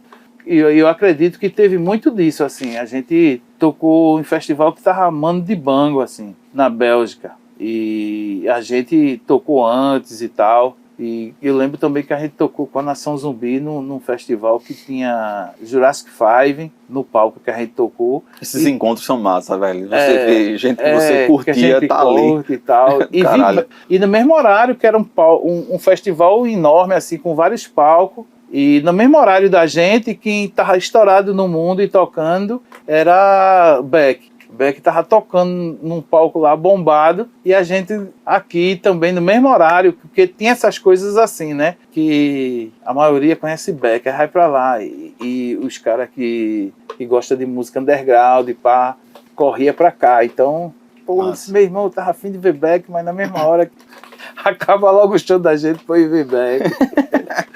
Gilmar, importante também você, enquanto músico, enquanto percussionista, falar das contribuições tuas, né? Inclusive para alguns hits da nação, né? Que partiram de você aí, cara. Se puder falar de como foi o processo de composição de músicas, a exemplo de Hoje, Amanhã e Depois, e também a versão da nação para Maracatu Atômico. Como é que veio isso para você aí? E tu conseguir convencer o resto da banda, né? A dizer, não, isso aqui é bom, bora lá em frente, vamos lá. Quais foram as estratégias que tu usou, né, nesse push and call de ter banda? É assim. Não, assim, a gente gravou uma das exigências da Sony era que a gente fizesse uma nova roupagem para Maracatu Atômico, né? Então, a gente gravou o disco todinho, tal. Gravamos lá várias músicas e tal. E eles falavam que era um disco caro, porque a gente já estava quase 2 meses dentro do estúdio, né? Hora de estúdio né? Então, a gente terminou o disco, Aí ia ter um show no Moinho Santo Antônio, em São Paulo. A gente gravou o show no Rio, ou gravou o disco no Rio. Então, a gente estavam fechando já tudo ali para viajar para São Paulo. Aí Paulo André chega e diz, ó, o diretor lá artístico quer ver Maracatu Atômico. Aí, a gente não gravou essa música não. Aí ficou aquilo ali, aí o produtor, que era Bide, né, disse, não, a gente grava no Mosh. Aí era mais hora em outro estúdio, lá no Mosh, em São Paulo. Mais grana pra gravar e mais grana pra, né, de pós também, né? Pra masterizar, tudo é... Aí Chico pegou e disse, não, eu pego a letra, a gente faz lá, pô, a gente faz lá, a gente tá entrosado, a gente faz. Aí vamos. Aí a gente pegou, ensaiou o show e foi tocar em São Paulo. Aí no outro dia, depois do show, a gente foi pro Mosh. Aí chegou no Mosh, aí eu lembro que Chico ficava, porra, quadro negro, eu só escrevo no quadro negro. Como é? O quadro negro. Eu tô gostando da letra, eu tô gostando dessa letra. Pô, essa letra é massa mesmo, essa letra é massa.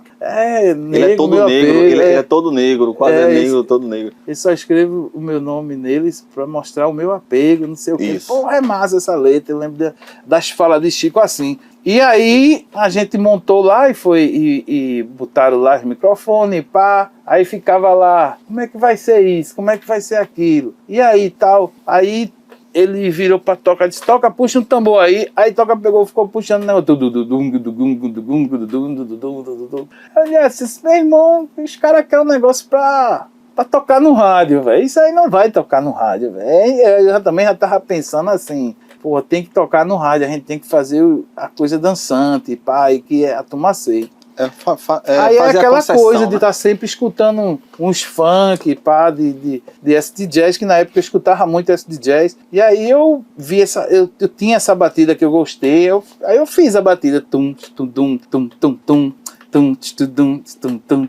Aí Chico fez, isso aí que o Gilmar tá tocando, é massa, velho. Aí os tambores vieram junto, pá, quando ficou grande, aí disse, é isso. Aí vamos, aí Pupilo botou a bateria, pá, a gente botou o tambor e aí foi fluindo, e foi a música que salvou o disco, né, velho?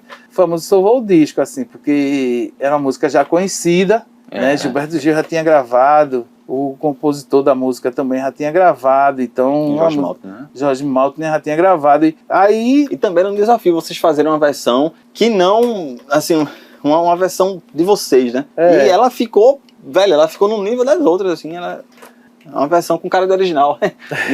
É isso. Aí fluiu, todo mundo gostou e tal, e teve uns remixes dessa música também, que Chico não ficou muito feliz e tal, mas... Aí só dá confiança, né, mal músico, né, porra, meu irmão, a batida que eu fiz salvou o disco, é a mais tocada e tal, né, mas a gente junto ali pensava muito igual, pô, né, os tambores ali pensavam muito igual, a gente... Era massa. Eu sinto você falando que o processo de composição ele era muito mais sobre a música, o fluir, do que quem botou a parada, né? Eu pensava assim. Não importava de onde vinha, de quem vinha. Mas o importante era que fluísse, né? A música ela estava acima de todo mundo, assim, né? A música em si. E a outra música que é hoje... Amanhã Depois, né? É um ótimo exemplo. Essa também. Música mesmo era... Eu tinha essa batida desde pequeno, assim, sabe? Que é a batida da procissão do bairro lá, da rua São Sebastião, a rua que eu morei. Então, tinha um negócio que era assim... Pam, pam, pam, pam, pam. Pam, pam, pam, pam, tam, tam, tam, tam.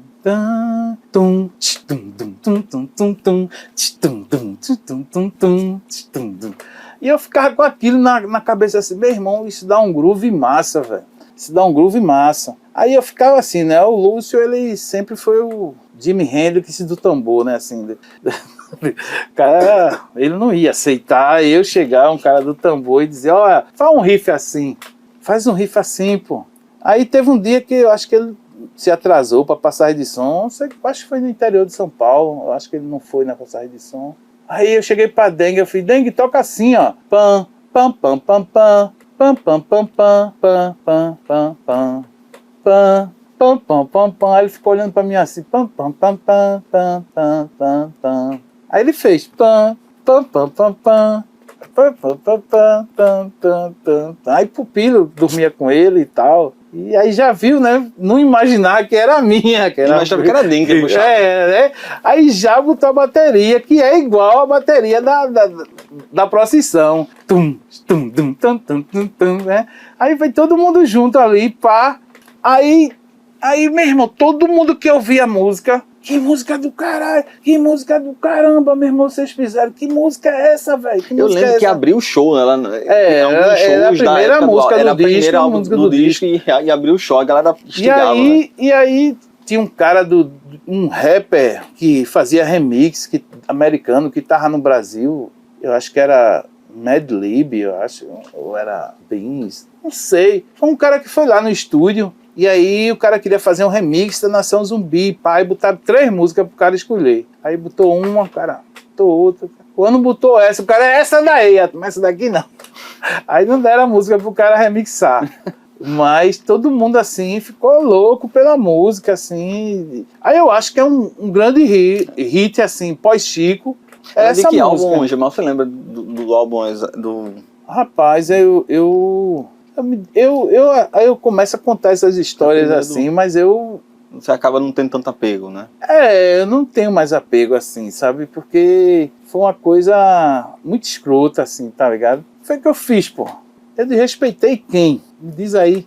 Eu lembro onde eu tava, quando você saiu, era fim de ano. Eu não fiz nada. Gravando esse episódio em 2025, faz 10 anos, né? Eu fiz uma conversa da tua saída. Eu fiz uma conversa com uma mulher, né, que hoje ela é dona da Nação Zumbi, né, porque ela registrou o nome, né, não sei se ainda existe isso, né, e eu fiz uma conversa, eu queria pagar minhas contas, eu disse, eu tenho quanto a receber aí, ela pegou, falou um valor, e aí eu disse, poxa, tá bom, né, porque a gente tinha lançado um disco com a Natura, e já fazia um mês, eu queria meu dinheiro para eu pagar minhas contas, né, era muito difícil naquela época. Né, eu só tinha de renda a Nação Zumbi e eu tinha que pedir meu dinheiro. Então ela disse, você tem X a receber. Passado uns dias eu disse, deposita aí meu dinheiro que eu quero pagar minhas contas. Ela pegou e disse, não, eu já depositei na sua outra conta. Eu disse, que outra conta? Eu tenho outra conta? Não, aí ficou nisso. Aí começaram a me tratar mal na banda, o Lúcio mesmo e tal.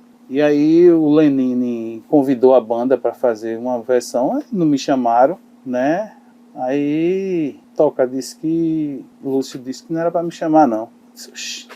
Aí depois teve outra gravação, uma música com a Globo, um especial de um negócio lá que a Globo tava fazendo, aí de novo aconteceu a mesma coisa. O Lúcio disse, não era para te chamar, não. Eu disse, foi o que eu fiz, velho. Aí chegou o Rock in Rio.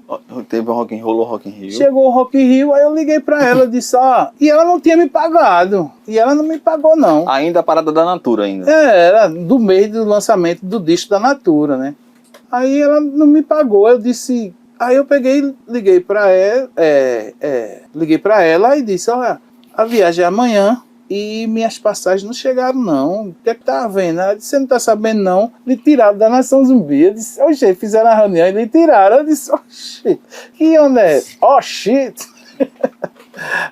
Hoje eu dou uma risada, assim, sabe, velho? Mas na época foi um negócio meio chato, assim, né? Eu fiquei assim, meio, pô, o que foi que eu fiz? O que foi que eu fiz? O que foi que eu fiz? E aí, peguei, falei com um advogado daqui, e ele recomendou que eu passasse um e-mail para todos eles, né? E aí eu passei o e-mail e eles não me responderam, e passaram mais de mês para me responder. E o pessoal... Aí lá nesse Rock in Rio eu ia fazer uma participação com Cássia Eller, né? Cássia Eller não, com uma homenagem a Cássia Eller. Aí quem fizeram foi eles, que nem gravaram o disco, foi eles que fizeram. E disseram lá que eu tava doente. Aí uma das percussionistas me ligou, disse, mas tá melhor? Disse, melhor de quê? Não, porque disseram que tu tava doente aqui e tal. Eu disse, não, tô doente não. Eles me tiraram. Por que tiraram? Eu digo, até hoje eu não sei, velho. Acho que foi porque eu pedi um bolderovo, eu acho.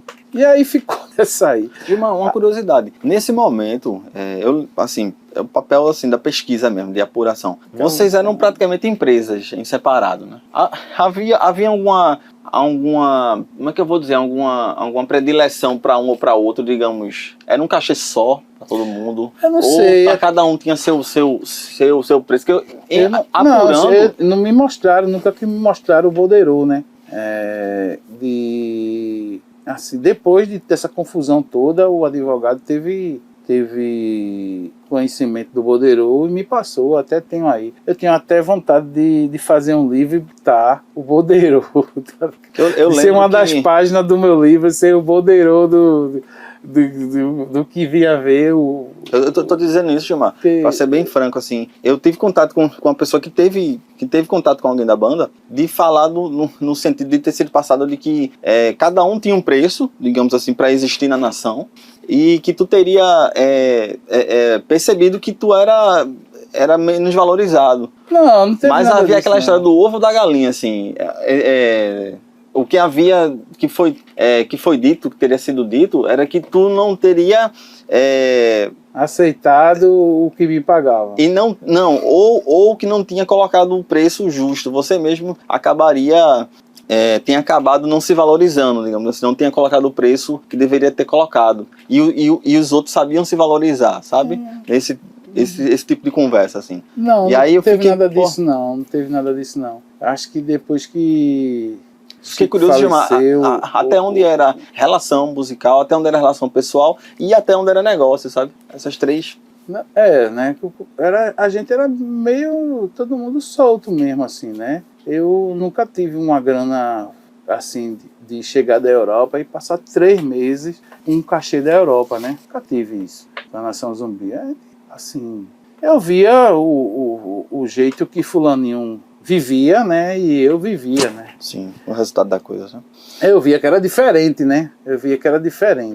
Mas, até ali, eu não estava ali também para ser o rico, por dinheiro. Sim. Estava ali porque eu gostava de me divertir, eu gosto de me divertir com música. Não estava ali para... E eu só cobrei porque eu tinha que pagar minhas contas, velho, sabe? E eu não tinha recebido ainda. A gente foi a banda que mais tocou no mês. A gente tinha lançado um disco, a gente tocou no Rio, a gente tocou em Brasília, a gente tocou na Bahia, a gente passou o mês morando dentro de um avião. Então eu queria pagar minhas contas. E aí teve isso tudo aí, né? Eu cheguei a ver entrevista tua, tu falando assim, eu não cuido de nada da nação e tal. Em algum momento tu sentiu, você olhando para trás, assim, 10 anos se passaram, eu não sei até onde feridas continuam ou não, acontece isso, em ter banda assim, para você ter noção de banda independente que eu participei, eu tenho, imagina você, né, do tanto que você, em algum momento você olhando para trás, assim, você tentou ser mais incisivo, participar mais, influenciar mais nas decisões criativas e financeiras, digamos assim, administrativas. Isso aí foi uma coisa que... Ou se tu pudesse, tu faria diferente, algo desse tipo, de se colocar mais. Eu sou uma pessoa que eu não sou acadêmico, né? Mas quando eu trabalhava na Imprel, trabalhava na tesouraria. Então eu sabia... Tem habilidade exato. Com dinheiro, com entrada de dinheiro, o que a gente vai guardar e o que a gente vai pagar e como a gente vai fazer e caixa. Então eu tinha essa noção, sabe? Só que eu ali nunca foi dada uma função assim administrativa para os meninos de peixinho, né? Os meninos de peixinho não tinha nem nome, era os meninos de peixinho, tá ligado? Teve uma vez que eu tava numa turnê e a esposa de Otto perguntou: quem é esse rapaz aí? Aí Otto fez: é um menino de peixinho, velho. Eu olhei pra Otto assim. Porque tem essa coisa, eu não sei se foi maldade de Otto ou se é assim mesmo, o jeito que ele se refere, né? Quando é outra pessoa, não. É Lúcio Maia, é o Jorge do Peixe, é o Alexandre Salgues, né? Que é o Dengue, né? O Pupilo, o Romário Júnior, né? Aí, quando era com a turma do Peixe, era a turma de Peixinho, porra. E, assim, o primeiro disco que eu fiz, eu ainda era do Nação Zumbi, teve 4 indicações ao Grammy, né? Do combustível, a gente vai falar disso, isso aí do caralho, velho. Assim, eu sei fazer, velho. Eu sei fazer.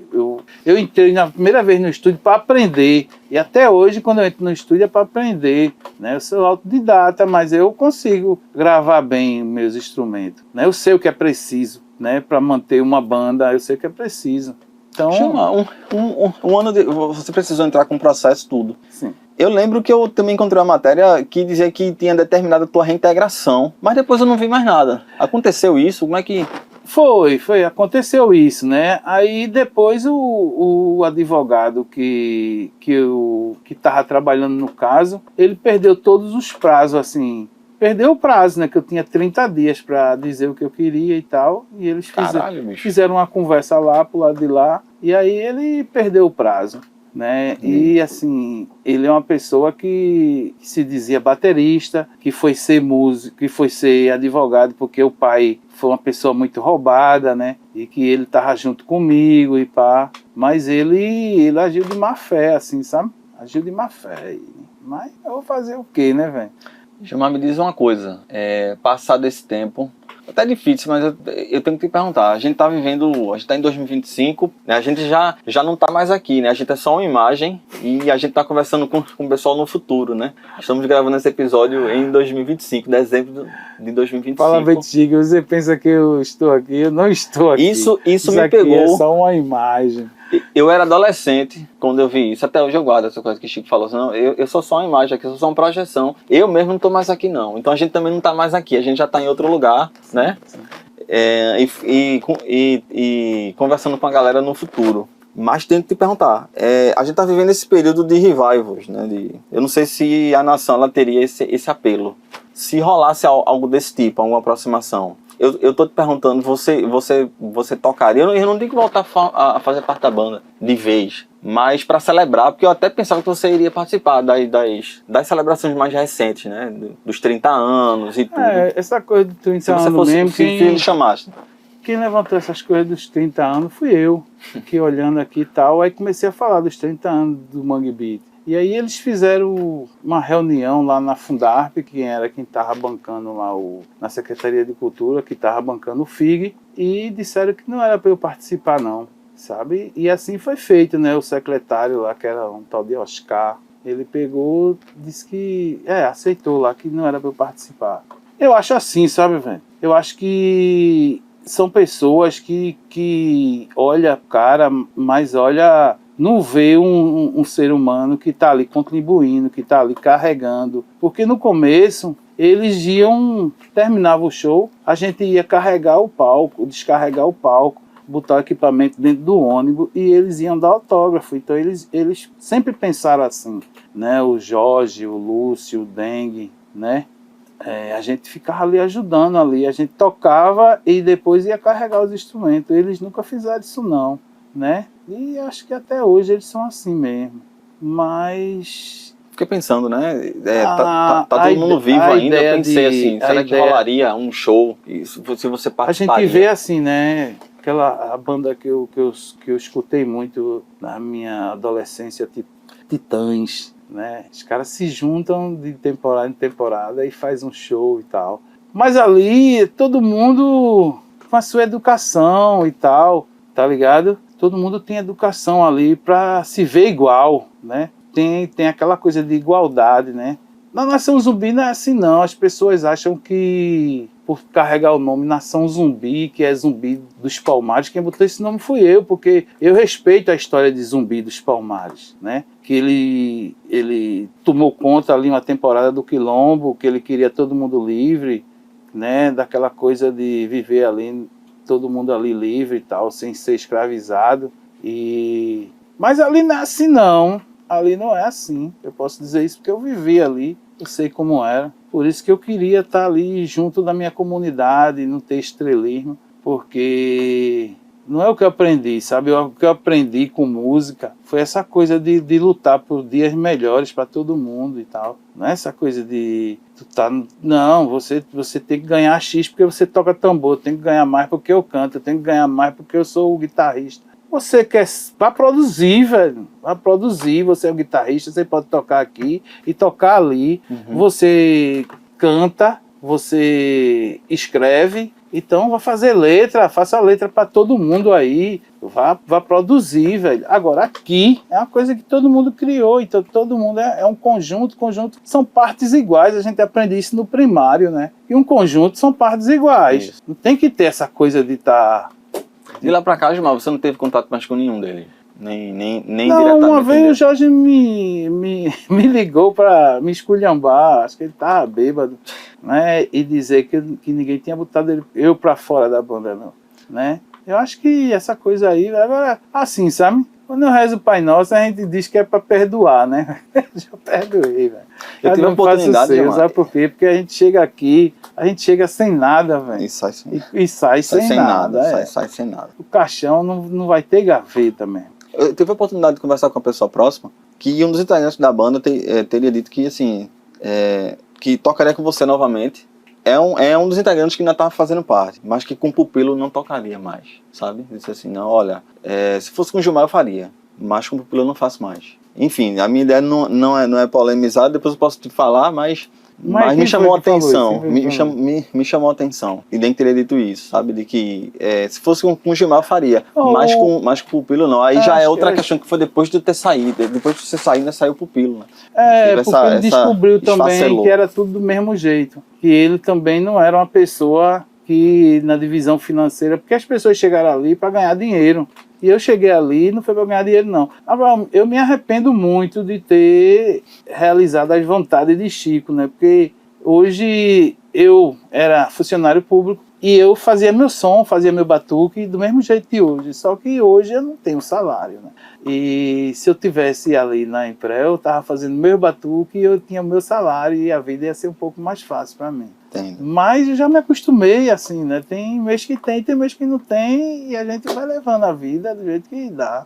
Você falou em Chico, Gilmar. É difícil falar isso, e é meio clichê até, mas não sei se você já parou pra pensar para onde vocês teriam ido, o que é que teria feito mais, assim, com Chico vivo, sabe? E se de repente a presença dele aquietasse ânimos de egos, sabe? Assim, tipo, ele tá aqui, então vamos aqui por ele, eu vou, tipo assim, eu não suporto você, mas Chico tá aqui, então eu tô fazendo por aqui. Assim, pra que caminho e assim, musicalmente, pra onde é que tu acha que vocês iriam depois, sabe? Você já tinha alguma Eu acho que, assim, na banda, eu não presenciei essa coisa de eu não suporto vocês, só se eles lá não gostasse de mim, sabe? Uhum.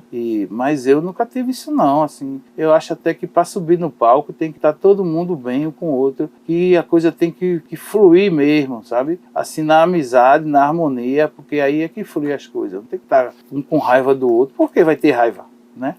Eu aprendi que é igualdade, eu tô ali porque eu tô para igualdade mesmo, para passar isso, para passar um sentimento de igualdade, né? Eu acho que se a gente tivesse junto com o Chico, hoje a gente tava tocando um passinho. Estaria absorvendo Chico tudo. Era assim, a letra ia ser uma letra mais enganjada, né? Mas a gente ia fazer o passinho, a gente ia fazer o piseiro da vida, o trap, tudo isso aí a gente ia trazer para nossa música também, né? A gente ia, do mesmo jeito, ia fazer o regional com o universal e ia fazer a música do Nação Zumbi. A gente não ia estar achando ruim porque os caras fizeram o passinho. Massa. Gilmar, vamos falar um pouco sobre o legado Nação Zumbi para Recife, para Pernambuco, né? E aí a gente pode falar de literatura, quadrinhos, tecnologia, moda, sociologia. Um monte de gente foi prestar vestibular para sociologia, história, antropologia, né? O impacto na moda, o imaginário, o imaginário popular e o inconsciente coletivo das pessoas em Recife, né? Como é que tu vê isso hoje em dia? Tem a banda Ciência de Chico lá de São Paulo, que os caras, porra, igual, velho, os caras, sabe? Como é que tu vê assim, o resultado disso que tu ajudou a construir, tá ligado? Rapaz, foi um grande aprendizado, né? Assim, porque eu vivia ali dentro de Peixinho, Olinda, tal, nunca tinha viajado, gostava de bater bola. E de repente eu começo a conviver com o Fred 04, que era repórter, que ele disse que deixou de ser repórter porque ele não quis mais viver numa mentira, né? Então, assim, Fred 04 é jornalista, pô, a gente via na televisão, quando eu olhei o cara do meu lado aqui, conversando comigo. Então foi um grande aprendizado, assim, José de Castro, eu não sabia quem era José de Castro, eu não sabia.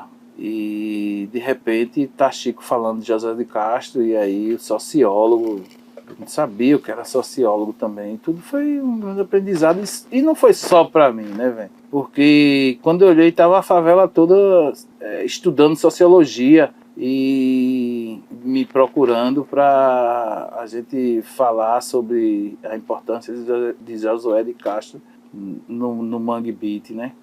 A revolução assim fantástica, porque as pessoas nos 5 continentes começaram a ouvir falar de Pernambuco, de Recife, da música daqui, né? Que a gente só ouvia o Seu Valença.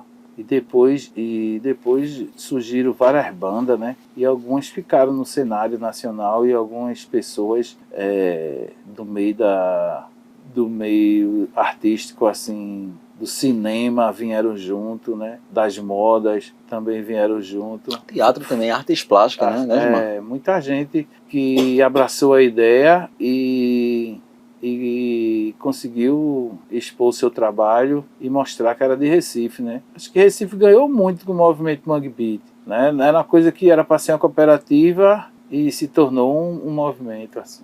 Fiquei pensando aqui, além das modalidades de arte, cinema, teatro, artes plásticas, a própria música, a gente vive o pós-mangue, digamos assim, musicalmente, né? E aí falamos da academia também, antropologia, sociologia, história, também a questão... Tecnologia, né? Isso, a tecnologia e também a questão das bases que sustentam isso e que fomentam. Eu estou querendo falar sobre... o poder público mesmo, os editais que surgiram depois, né? O próprio mercado, eles movimentaram o mercado a partir... se você pegar Recife, a quantidade de loja de instrumento musical, né? O acesso a mais instrumentos depois deles aqui não... é outra história, né, Osmar? Não existia um PA aqui. Quando as bandas do Sudeste vinham numa turnê, eles vinham com o equipamento dele todo, assim, né? E depois foram criando, assim, foram aparecendo os investimentos e foram abrindo casa de show, né? Loja de instrumento e estúdio de ensaio também. Estúdio de ensaio, assim. não tinha tanto estúdio.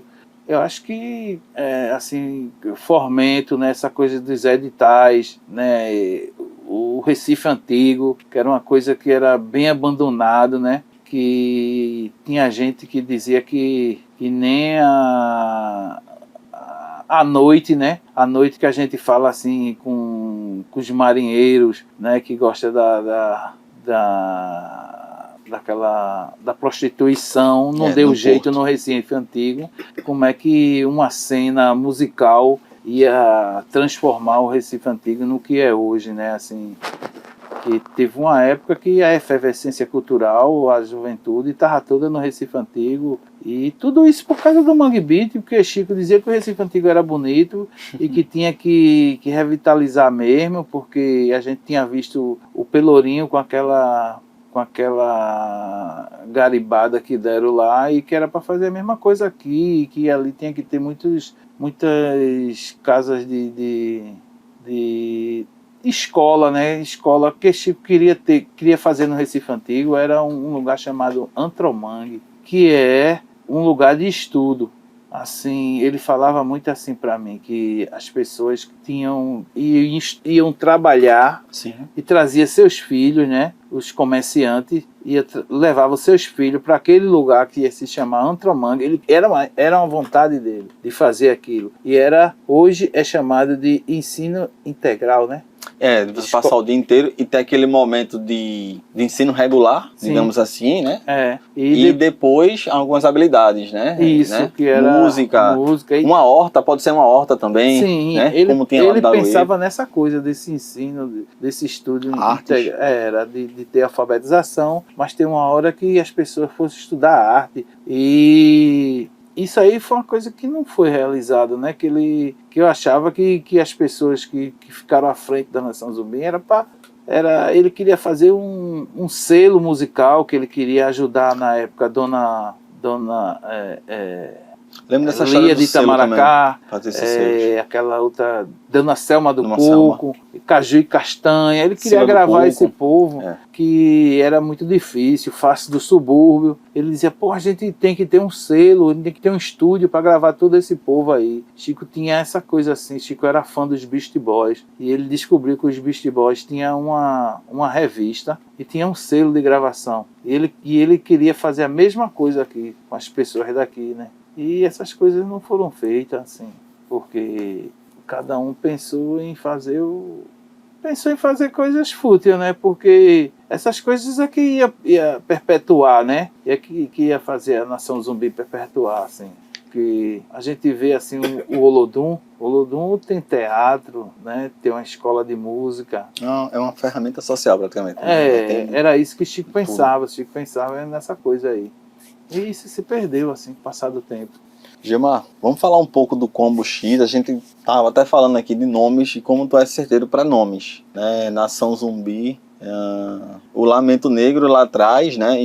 Inspirado no The Lamento Wailers. Negro não foi eu que dei esse nome, não. Foi... Quem deu esse nome foi Maureliano. Foi Mal, né? Que Mal era fã do Bob Marley, The Wailers, né? The Wailers. E The Wailers é traduzido Lamentadores, né? Então foi Maureliano que deu esse nome. Eu gosto também do significado, né? Do Companheiros de Combate, não é isso? Daruê Malungo. Daruê Malungo, acho um nome forte, velho. Fortão. E Combo X é um nome forte também. Combo X é que tava na como moda ali. Como é que tu passou ali, do combo percussivo pro Combo X? Tu já falou um pouco de Naná, né? É. Mas como é que foi a ideia? Aí me chama a atenção ter 2 baterias. Aí eu fico assim, ó, daquele jeitinho que eu gosto, que a galera sabe. Como é que tu pensou a formatação do Combo X, Gilmar? E como é que era? Se há como é que tu compõe? Como é que tu compõe também? Se as coisas surgem a partir da percussão, a partir de um beat, de um ritmo, ou de um groove, ou se é mais letra? Como é que funciona para você enquanto compositor? Eu, nessa coisa de compor, eu escrevo pouco, assim. Eu escrevo 1 ou 2 linhas e guardo, e depois vem mais 2, depois vem mais 3, depois aí eu quero rimar, aí eu fico batalhando ali de rimar, às vezes não precisa rimar, e vou juntando frase por frase, e depois eu digo, não vou escrever mais não, acho que isso aqui já dá uma letra que eu possa musicar. Aí eu não sei colocar notas, né, mas aí eu faço a base tocando os beats, né, virtuais, eu faço o bumbo, a caixa, o chimbal e tal, e aí quando eu faço um ritmo eu começo a cantar a letra, né, depois que eu decoro a letra eu começo a cantar em cima do beat ali e tal, e aí depois eu chamo alguém que tem baixo, que tem guitarra, pra musicar ali, colocar a música em cima do ritmo. A composição da banda, como é que tu pensou? Eu sei que hoje já mudou, os integrantes já mudaram, mas como é que tu pensou, assim, quem são teus parceiros e com destaque para percussão, para bateria, né, no caso? Então, muita gente falava muito de peixinhos, né, e falo isso no Sudeste, porque Chico fez uma letra, Passeio no Mundo Livre, né, que falava de peixinhos, e as pessoas ficavam ali, como é peixinho pra mim, aí eu fazia, eu tenho que inventar alguma coisa, porque as pessoas diziam que ia visitar peixinhos, que queria conhecer peixinhos, eu tenho que fazer alguma coisa lá, social, para que quando as pessoas fossem lá, pelo menos visse que tava acontecendo alguma coisa. Aí eu fiz o combo percussivo. Era todos aqueles caras ali que era filho dos meus amigos e tal. Chamei tudinho pra gente fazer uns batuques e tal. Aí eu ia passando tudo que eu sabia de percussão pra eles. E a gente chegou no combo percussivo. E quando foi um dia, a minha namorada me inscreveu no pré-amp, porque eu fazia umas demos no computador, e ela disse pra mim, tu tá inscrito no pré-amp, e tu passou, agora tu vai ter que fazer um show com essas músicas aí que eu escrevi. Aí eu disse, poxa, e agora, velho? Aí eu me lembrei que tinha baixo, bateria, guitarra na música. Aí eu falei com os meninos, os que estavam mais bam, assim, na percussão. Eu disse, a gente vai participar do pré-amp. Aí convidei André Negão, que é o baixista de Peixinhos, e que ele é hold de Nação Zumbi. Aí eu disse, André Negão, bota o baixo aqui e tal, e aí a gente começou a ensaiar e tal, e ficou percussão e baixo no começo. Aí a gente ficou em 3º lugar no pré-amp. Aí a gente não ganhou o disco, mas a gente ganhou uma apresentação no Carnaval do Recife. Aí eu disse aos meninos, a gente vai fazer o disco. Aí chamei Bactéria, que tocava no Mundo Livre, pra fazer arranjo, né? Fazer os arranjos e tal. E aí ele chegou lá e foi fazendo os arranjos e tal, e a gente fez o disco, né? A gente fez o disco, e aí quem finalizou o disco foi Bidi, que é um produtor que já tinha produzido o Afro Ciberdelia. Ele finalizou o disco com a Mix, e aí ele disse que queria masterizar na Red Track, que é uma empresa de masterização em Miami. Aí eu disse, vamos masterizar lá. E aí o cara pegou e escreveu a gente no Grammy Latino, né? Foram 3 ou 4 indicações, mas foi, aí a gente... Várias indicações, né? Foi 4 indicações, né? Poderoso, velho. Banda iniciante, eu acho. Eu acho que era Revelação. Revelação, né? Revelação. Eu não me apego muito a essa coisa, não. Os rótulos, né? Os rótulos. Eu sei que teve essas indicações. Revelação, Gilmar já tá há 30 anos de Revelação. E aí, poxa, foi um susto assim, né? E o povo ficaram tudo comentando. E aí a gente fez alguns shows assim, fizemos show em São Paulo, só que era 12 pessoas, né? Então era muito caro, é muito caro viajar com toda essa banda. Aí depois do segundo disco, eu disse, vai todo mundo aí andar, tal. Eu tinha saído da Nação Zumbi também, eu não tava mais com a cabeça. E aí eu parei com tudo, e quando eu voltei com a banda resumida, assim. Eu apostei numa coisa mais com os beats virtual mesmo. Com o que eu tinha gravado, eu levava pro palco o beat virtual com um mínimo de pessoas. Gilmar, morar no Sul chegou a ser uma questão para você em algum momento? Tu cogitou? Porque tem aquela coisa de já estar num centro, mas também tem aquela parada de transformar a sua cidade também, né? Eu sempre eu pensei que eu vi muito o Chico falando que a gente tinha que morar aqui. A gente tinha que fazer daqui uma ponte aérea para o mundo. Quem quer ver Chico Sá Nação Zumbi, vem aqui buscar. Sabe, essa coisa de ser retirante, assim, ele não pensava nisso não, ele pensava em passar temporada, uma temporada no Rio, uma temporada na Europa, uma temporada nos Estados Unidos, uma temporada em São Paulo, tá ligado? É uma coisa que, mais para lançar um disco, a mídia nacional tá em São Paulo, então vamos passar uma temporada lá fazendo mídia, porque o que a gente fizer local vai pro Brasil todo. Entendi. E eu pensava, o que me inspira aqui, né? É as pontes, é eu entrar na minha favela, é eu conversar com meu vizinho, é eu ir no Daruê, ir na casa da Rabeca. Eu nunca pensei em sair daqui, porque acho que a gente perde, né, velho? Perde a essência, perde essa coisa que as pessoas falam que hoje a Nação Zumbi não tem a mesma música. Porque as pessoas não vivem mais o que vivia, né, assim... Há 40 anos atrás, a gente vivia dentro das rodas de capoeira, nos candomblé, vivia nas rodas de coco, tá ligado? E isso tudo é inspiração. Aí perde isso. Fala um pouco sobre a produção musical, a obra da Combo X, né? A gente tem o álbum A Ponte, né? O Meu Brinquedo e o Ando Por Aí, que são algumas faixas, né, Gilmar? Me fala em que momento tu tava para cada álbum desse, o que é que cada um dele foca, sabe? Os temas, ou como é que tu avalia esses álbuns hoje, olhando para trás, assim, sabe? A ponte, eu queria fazer a ponte de peixinho com o mundo, sabe? Era essa ideia de vender não, mas de expandir. De expandir peixinhos. Tem mais ali. Massa. Ali peixinho tinha vários bailarinos, meninas que dançavam dança afro, né? E... tinha gente dançando break, né? E eu queria mostrar isso. Eu fui indicado embaixador de Peixinhos, então eu queria mostrar isso. O Meu Brinquedo já foi assim, né? Eu tinha saído da Nação Zumbi e eu virei e disse, esse daqui agora é o meu brinquedo. Entendi. Que foi recém-saído, né? Exato. Disse, agora eu vou brincar com o Combo X, né? E agora, recentemente, eu lancei um álbum com 2 músicas que se chama Ando Por Aí. É de 2005, galera, né? Desse ano, saíram agora. Novembro, dia 20 de novembro foi que eu lancei o Ando Por Aí. São 2 músicas, assim, que uma foi produzida por Brandão, Thiago Brandão, que é um guitarrista, e a outra foi produzida por um amigo que toca baixo, eu esqueci o nome dele, você vai me desculpar agora, mas... Eu vou botar o nome dele aqui, depois de uma lembra eu ponho. E ele é um cara excelente, que toca baixo como ninguém aqui, um cara entende tudo, e a gente fez um ska, né? Participação de Fumanchu na bateria. Fumanchu, eu acompanho o trabalho dele. Fumanchu é muito bom também na bateria, um cara paciente pra caramba, né? E a gente... estamos aí, velho, eu gosto de fazer música.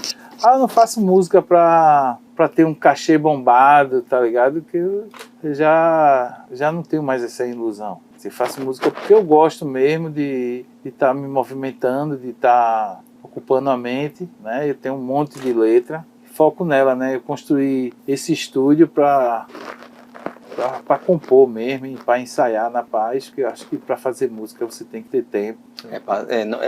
É um ritmo diferente do ritmo das redes sociais, por exemplo.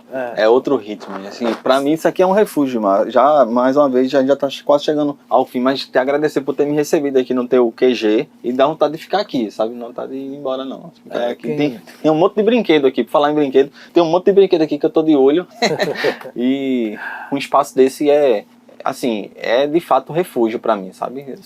Em silêncio, longe das urgências, né, da vida, de não, é para agora, tem que fazer agora, tem que gravar agora, tem que postar agora. O laboratório aqui, né, eu aprendi Total. que era assim, que quando Chico Sá Estação Zumbi entrava no estúdio, a gente dizia, estamos em laboratório. E aqui eu faço, vai dar certo, não vai, apaga, faz de novo e tal, grava, hoje não vai dar, então vamos gravar para a semana, vamos gravar amanhã, vamos gravar de madrugada. Eu fiz esse estúdio para isso, assim, e é o que me mantém vivo, né? Às vezes eu esqueço do mundo aqui dentro. Isso é bom. Gilmar, como é que tu vê Recife hoje, 30 anos depois, e bandas que foram influenciadas por vocês, que te chamou a atenção, essas bandas mais novas, assim, alguma... E o que é que tu tá ouvindo, Gilmar? Tipo, acredito que tu esteja sempre, né, buscando coisas, assim, curiosidade e tal. Me fala. Assim, essas coisas novas aí não me interessa mais não, eu tô mais focado em coisas antigas mesmo e tal, porque eu acho que a música, é da simplicidade que a gente faz as coisas novas, né? A gente vê o Passinho. O Passinho tem uma influência muito grande do Mangue Beat, né? A gente vê uma letra mais solta, sem comprometimento, né? Mas os beats são virtuais, do jeito que o Chico falava, né? Assim, essa coisa de ter uma bateria eletrônica e de fazer. E eu acho que muita gente que está vindo aí, todas elas têm muita influência do Mangue Beat, né? De ver o Mundo Livre, de ver Nação Zumbi, né? E hoje a gente vê Mestre Ambrósio, né? Que também é da época, né? Acho que o Recife está aí, está vivo, né? É difícil mesmo, agora até mais difícil, porque tem muito artista e pouco palco, né? Tem muito artista e pouco palco. Inchado, né? Mas é a diversão levada a sério, assim. Não desanimem. Se uma banda como a Nação Zumbi, ela surgisse hoje, se a gente pudesse fazer esse exercício hipotético para o cenário de hoje, o que é que tu acha que chamaria atenção? Como é que seria recepcionado? Né? Porque é um período diferente, né? Uma conjuntura histórica. Eu sei que de repente a gente não tem resposta para isso, mas fazer essa provocação, sabe?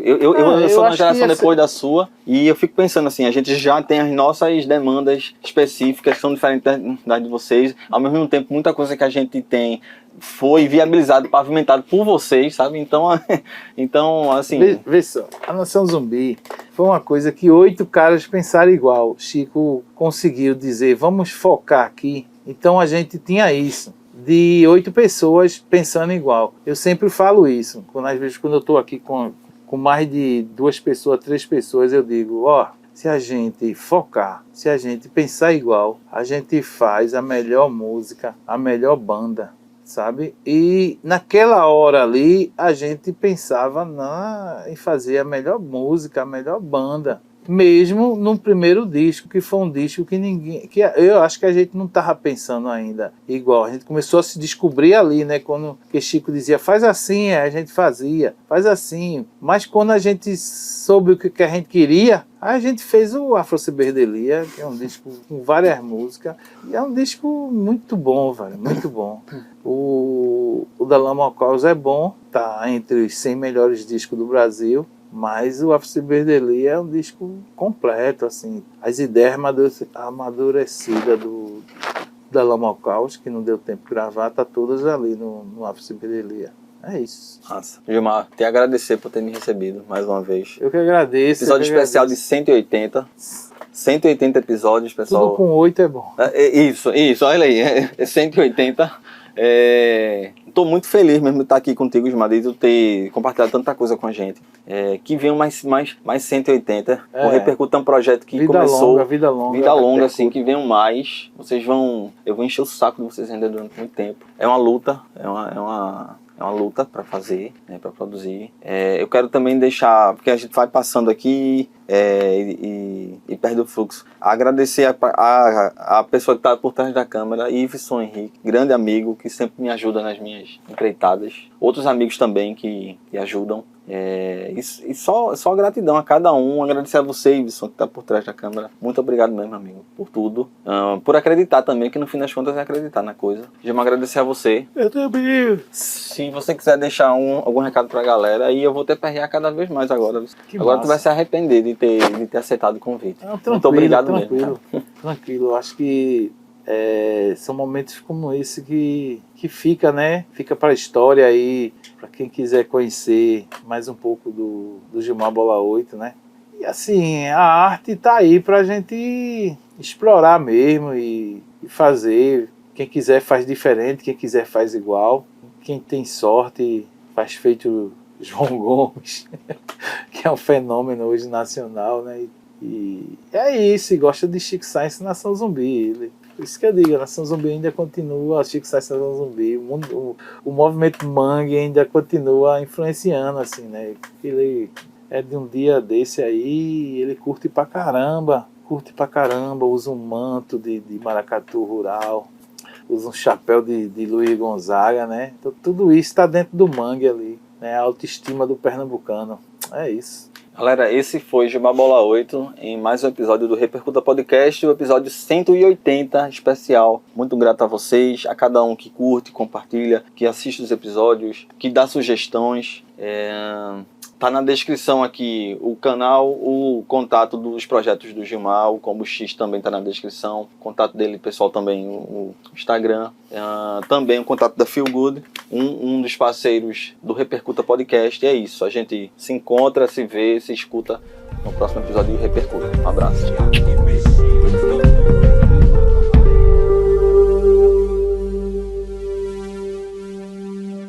Repercuta!